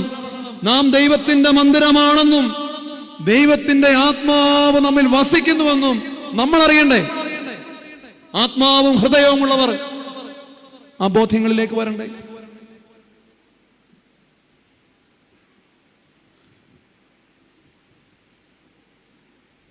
NV കൃഷ്ണവാര്യരുടെ ഒരു കവിതയുണ്ട്, ബാക്കി വല്ലതും ഉണ്ടോ? അദ്ദേഹം ചോദിക്കുകയാണ്, ബാക്കി വല്ലതും ഉണ്ടോ? ദയ പോയി, ദാക്ഷിണ്യം പോയി, ലോഹ്യം പോയി, മര്യാദ പോയി, നീതി പോയി, നിയമം പോയി, ചിട്ട പോയി, വഴക്കം പോയി. ഇനി ബാക്കി വല്ലതും ഉണ്ടോ പാൻ? ആത്മീയ അർത്ഥതലത്തിൽ പറഞ്ഞാൽ പ്രാർത്ഥന പോയി, നോമ്പ് പോയി, ഉപവാസം പോയി, വീട്ടിലത്തെ ആത്മീയമായ നിഷ്ഠകൾ പോയി, പള്ളിയോടുള്ള ബന്ധങ്ങളിലെ ആത്മാർത്ഥത പോയി, പരസ്പരമുള്ള സ്നേഹം പോയി, കൂട്ടായ്മ പോയി. വെളി കാണിക്കുന്ന ഈ ഷോ അല്ലാതെ ഇനി വല്ലതും ബാക്കിയുണ്ടോ നമുക്ക് തകരാൻ? അതുകൊണ്ട് വളരെ ഗൗരവപൂർവം നമ്മൾ നമ്മുടെ ജീവിതത്തെ കാണും. ഈ മനുഷ്യന്റെ അന്ത്യം എങ്ങനെയായിരുന്നു കൂടി പറഞ്ഞ് അവസാനിപ്പിക്കും. 2 തലത്തിൽ ശൗലിന്റെ അന്ത്യത്തെ വേദപുസ്തകം കുറിച്ചിടുന്നുണ്ട്. 1 ശമൂവേൽ അവസാന അധ്യായത്തിൽ ഒരു വേർഷനും 2 ശമൂവേൽ 1-ാം അധ്യായത്തിൽ മറ്റൊരു വേർഷനുമാണ്. 1 ശമൂവേൽ അവസാന അധ്യായത്തിൽ ഫിലിസ്തീനുമായുള്ള യുദ്ധം നോക്കുമ്പോൾ താൻ തോൽക്കുമെന്നറിയുമ്പോൾ ശൗൽ കൂടെയുള്ള ആളിനോട് പറയുന്നുണ്ട്, നീ എൻ്റെ തല വെട്ടിക്കളയാൻ പറയുന്നു. അവൻ മടിച്ചു നിന്നപ്പോൾ ശൗൽ സ്വയമേവ വാളിന്മീതെ ചാടി ആത്മഹത്യ ചെയ്തൊരു രാജാവാണ്. ആ അധ്യായം അവസാനിക്കുന്ന ഇപ്രകാരമാണ്: അവൻ മരിച്ചു കിടക്കുന്നത് കണ്ടു. പിറ്റേ ദിവസം ഫെലിസ്ത്യർ വന്ന് അവന്റെ തല വെട്ടിക്കളഞ്ഞു. എനിക്കതിലൊരു കാര്യം പറയാനുണ്ട്. കാരണം ശൗലിനെ രാജാവായി തെരഞ്ഞെടുക്കുമ്പോൾ ശമൂവേൽ അവനെ കണ്ടെത്തുന്ന സമയത്ത് അവിടെ പറയുന്നുണ്ട്, അവനെ രാജാവായി കണ്ടെത്തി ഉയർത്തി നിർത്തുമ്പോൾ പറയുന്നുണ്ട്, അവന്റെ തോളിനോടൊപ്പം പോലും പൊക്കമുള്ള ആരും അവിടെ ഉണ്ടായിരുന്നില്ല. അപ്പൊ നല്ല പൊക്കമുള്ള ഒരുവനെയാണ്, നല്ല മുഖശോഭയുള്ള ഒരുവനെയാണ് കണ്ടെത്തിയത്. പക്ഷേ അവിടെ പറയുന്നു, ഫിലിസ്ത്യ സൈന്യം വന്നു, ശൗലിന്റെ തല വെട്ടിക്കളഞ്ഞു. നീ എന്തിലാണോ നിന്റെ അഭിഷേകം പ്രാപിച്ചത്, ആ അഭിഷേകം പ്രാപിച്ച തല നിന്ന് അഭിഷേകം മാറിപ്പോയാൽ നിന്റെ തല ദൈവം ഉയർന്നു നിൽക്കാൻ സമ്മതിക്കുകയാണ്, വെട്ടിക്കളയും. അവന്റെ ഉടൽ ക്ഷേത്രത്തിൽ തൂക്കി. അതുമാത്രമല്ല, ഒരു രാജാവിന് നല്ല കല്ലറകൾ ഉണ്ടാകേണ്ട കാലമാണ്. പക്ഷേ ശൗലിനെ പറ്റി പറയുന്നു, യാബേശ് നിവാസികൾ വന്ന് അവന്റെ അസ്ഥികൾ എടുത്തുകൊണ്ട് പോയി യാബേശിന്റെ പിച്ചുല വൃക്ഷത്തിന്റെ ചുവട്ടിൽ കുഴിച്ചിട്ടു. ഒരു കല്ലറ പോലും ഇല്ലാതെ പോകേണ്ട ഒരു ജീവിതമായിരുന്നു. എന്താ ഞാൻ അങ്ങനെ പറഞ്ഞതെന്ന് ഞാൻ തുടർന്ന് പറയാം. എന്നാൽ 2 ശമൂവേലിൽ അമാലേക്യം എന്ന് പറയുന്നത് മറ്റൊരു വേർഷനാണ്. അവൻ വന്ന് പറയുന്നു, ശൗലിങ്ങനെ പരിഭ്രാന്തനായി നിന്നു. അവൻ എന്നെ വിളിച്ചിട്ട് പറഞ്ഞു, എന്നെ കൊന്നു കളയാൻ പറഞ്ഞു. ഞാൻ അവന്റെ തല വെട്ടിക്കൊന്നു എന്ന് അമാലേക്യം പറയുന്നുണ്ട്. അതിലും ഒരു പാഠമുണ്ട്. എന്തെന്നറിയാമോ? ഒരു അമാലേക്കനെ പോലും ബാക്കി വെക്കരുതെന്ന് ദൈവം ആരോട് പറഞ്ഞായിരുന്നു? ശൗലിനോട് പറഞ്ഞായിരുന്നു. ഇവിടെ ഇതാ മരിക്കുന്ന സമയത്ത് ശൗലിന്റെ അന്ത്യത്തിന് കാരണമാകുന്നത് ആരാണ്? ഒരു അമാലേക്കനാണ്. No compromise with sin. പ്രിയമുള്ളവരെ, അങ്ങനെ ആ മനുഷ്യൻ ഒരു വൃക്ഷത്തിന്റെ ചുവട്ടിൽ വെറും അസ്ഥികളായി കുഴിച്ചിടപ്പെട്ട ദുരന്തപൂർണമായ അവന്റെ ജീവിതത്തെ സംരക്ഷിക്കുവാൻ അവൻ കെട്ടിവെച്ച ഒരു പരിചകളിലും അവന്റെ ആത്മാഭിഷേകം നിഴലിച്ചിരുന്നില്ല. അതിന് കാരണം അഭിഷേകം ജ്വലിപ്പിക്കേണ്ട യാഗപീഠത്തോടും പെട്ടകത്തോടും ദൈവ കൃപയുടെ ഉടപടങ്ങളോടൊന്നും അവൻ ചേർന്ന് നിന്നില്ല. 2 അഭിഷേകങ്ങൾ ഉജ്ജ്വലിപ്പിക്കപ്പെടേണ്ട കുടുംബ ബന്ധങ്ങളിൽ ഒന്നും അവൻ ആഴമോ ആത്മാവോ ഇല്ലാത്ത ബന്ധങ്ങളെ പുലർത്തിയവനായിരുന്നു. 3-മതോ, കൈപിടിച്ചുയർത്തിയവരെയൊക്കെ, അഭിഷേകങ്ങൾ നൽകിയവരെയൊക്കെ, ദൈവത്തെയും പ്രവാചകനെയും എല്ലാം അവസാനം വരെ കൈപിടിച്ചുയർത്തിയവരെ കണ്ണുനീര് കുടിപ്പിച്ച, നന്ദികേടിന്റെ ഭാഷ സംസാരിച്ച് അഹങ്കാരത്തോടെയുള്ള ഒരു പാപജീവിതം നയിച്ചു. അതുകൊണ്ടാണ് അഭിഷേകമില്ലാത്തൊരു പരിച പോലെ ശൗൽ അടയാളപ്പെടുത്തുന്നത്. എന്നാൽ നോക്കൂ, ആത്മാവിന്റെ അഭിഷേകം പ്രാപിച്ച ദാവീദ് ചെയ്തത് എന്താണ്? ശത്രുവായി തൻ്റെ പിറകെ നടന്ന് ഉപദ്രവിച്ചിട്ടും ആത്മാവുള്ളൊരു മനുഷ്യൻ ചെയ്തെന്താണെന്നറിയാം? അഭിഷേകമുള്ള മനുഷ്യൻ ദാവീദ് പറഞ്ഞു, ഒരാളും ശൗലിന്റെ വേർപാടിൽ സന്തോഷിക്കരുത്, ഒരു കന്യകമാരും ഉല്ലസിക്കരുത്. അവൻ നമ്മുടെ സൗന്ദര്യമായിരുന്നു, അവൻ നമ്മുടെ ശക്തിയായിരുന്നു. അവന്റെ നഷ്ടപ്പെട്ടു പോയ അഭിഷേകത്തെ പറ്റി നമ്മൾ വിലപിക്കണം. പ്രിയമുള്ളവരെ, ഈ പെരുന്നാളിൽ ദൈവമാതാവ് നമ്മോട് പറയുന്നത് അതാണ്. നമ്മൾ നഷ്ടപ്പെട്ടു പോകുന്ന ആത്മാഭിഷേകത്തെ പറ്റി വിലപിക്കാനുള്ള കാലമാണിത്. ശൗൽ പിന്നീട് ദാവീദ് ചെയ്യുന്ന ഒരു കാര്യമുണ്ട്. 2 അധ്യായത്തിൽ പറയുന്നുണ്ട്, ശൗലിന്റെ മക്കൾ മരിച്ചു കഴിയുമ്പോൾ ദാവീദ് ചെന്ന് ഈ പിച്ചുല വൃക്ഷത്തിന്റെ ചുവട്ടിൽ നിന്ന് ശൗലിൻ്റെ അസ്ഥികളെയും യോനാഥാൻ്റെ അസ്ഥികളെയും എടുത്തുകൊണ്ട് വന്ന് അവൻ്റെ അപ്പനായ കീശിൻ്റെ കല്ലറയിൽ അടക്കുന്നു. അവൻ ഒരു ദൈവാത്മാവുള്ള മനുഷ്യരുടെ പ്രതികരണം അങ്ങനെയാണ്. ഞാൻ എൻ്റെ വാക്കുകൾ അവസാനിപ്പിക്കട്ടെ. നമ്മളിലുള്ള ആത്മാംശം, അഭിഷേകം നഷ്ടപ്പെട്ടു പോകാതിരിക്കണം പ്രിയമുള്ളവരെ. നമ്മുടെ ബന്ധങ്ങൾക്ക് ആഴവും ആത്മാവും ഉണ്ടാകണം. നമ്മുടെ ദൈവീക ബന്ധങ്ങൾ കുറച്ചും കൂടി സുദൃഢമാക്കണം. നമ്മളെ ഉയർത്തി വിടുന്ന ദൈവ സാന്നിധ്യ ബോധത്തിന് മുമ്പിൽ ആരുടെയും കണ്ണുനീരിൻ്റെ അനുഭവങ്ങൾ ഉണ്ടാകാതെ എല്ലാവർക്കും സന്തോഷവും ആനന്ദവും നൽകുന്ന ഗുരുത്വത്തിൻ്റെയും ആത്മീയതയുടെയും അനുഭവങ്ങളിൽ നമ്മുടെ ജീവിതങ്ങളെ ചേർത്ത് വെക്കുവാൻ തക്കവണ്ണം കഴിയുമ്പോൾ നമ്മുടെ ആത്മാവും ജ്വലിക്കും, നമ്മുടെ അഭിഷേകവും ജ്വലിക്കും. ആ ഒരു ആത്മീക അനുഭവങ്ങളിൽ പരിശുദ്ധ ദൈവമാതാവിനെ പോലെ ആത്മകേന്ദ്രീകൃതമായി ജീവിതം പൂർത്തീകരിക്കുവാൻ ദൈവം നമ്മെ സഹായിക്കേണ്ട അവസരം എന്ന ബഹുമാനപ്പെട്ട അച്ഛനോടും ശ്രദ്ധാപൂർവം കേട്ട് നിങ്ങൾ എല്ലാവരോടുമുള്ള നന്ദി സ്നേഹവും അറിയിച്ച് നിങ്ങളുടെ പ്രാർത്ഥനകളെ ആവശ്യപ്പെട്ട് ഞാൻ എൻ്റെ വാക്കുകളെ ചുരുക്കുന്നു. ദൈവം നമ്മെ അനുഗ്രഹിക്കും.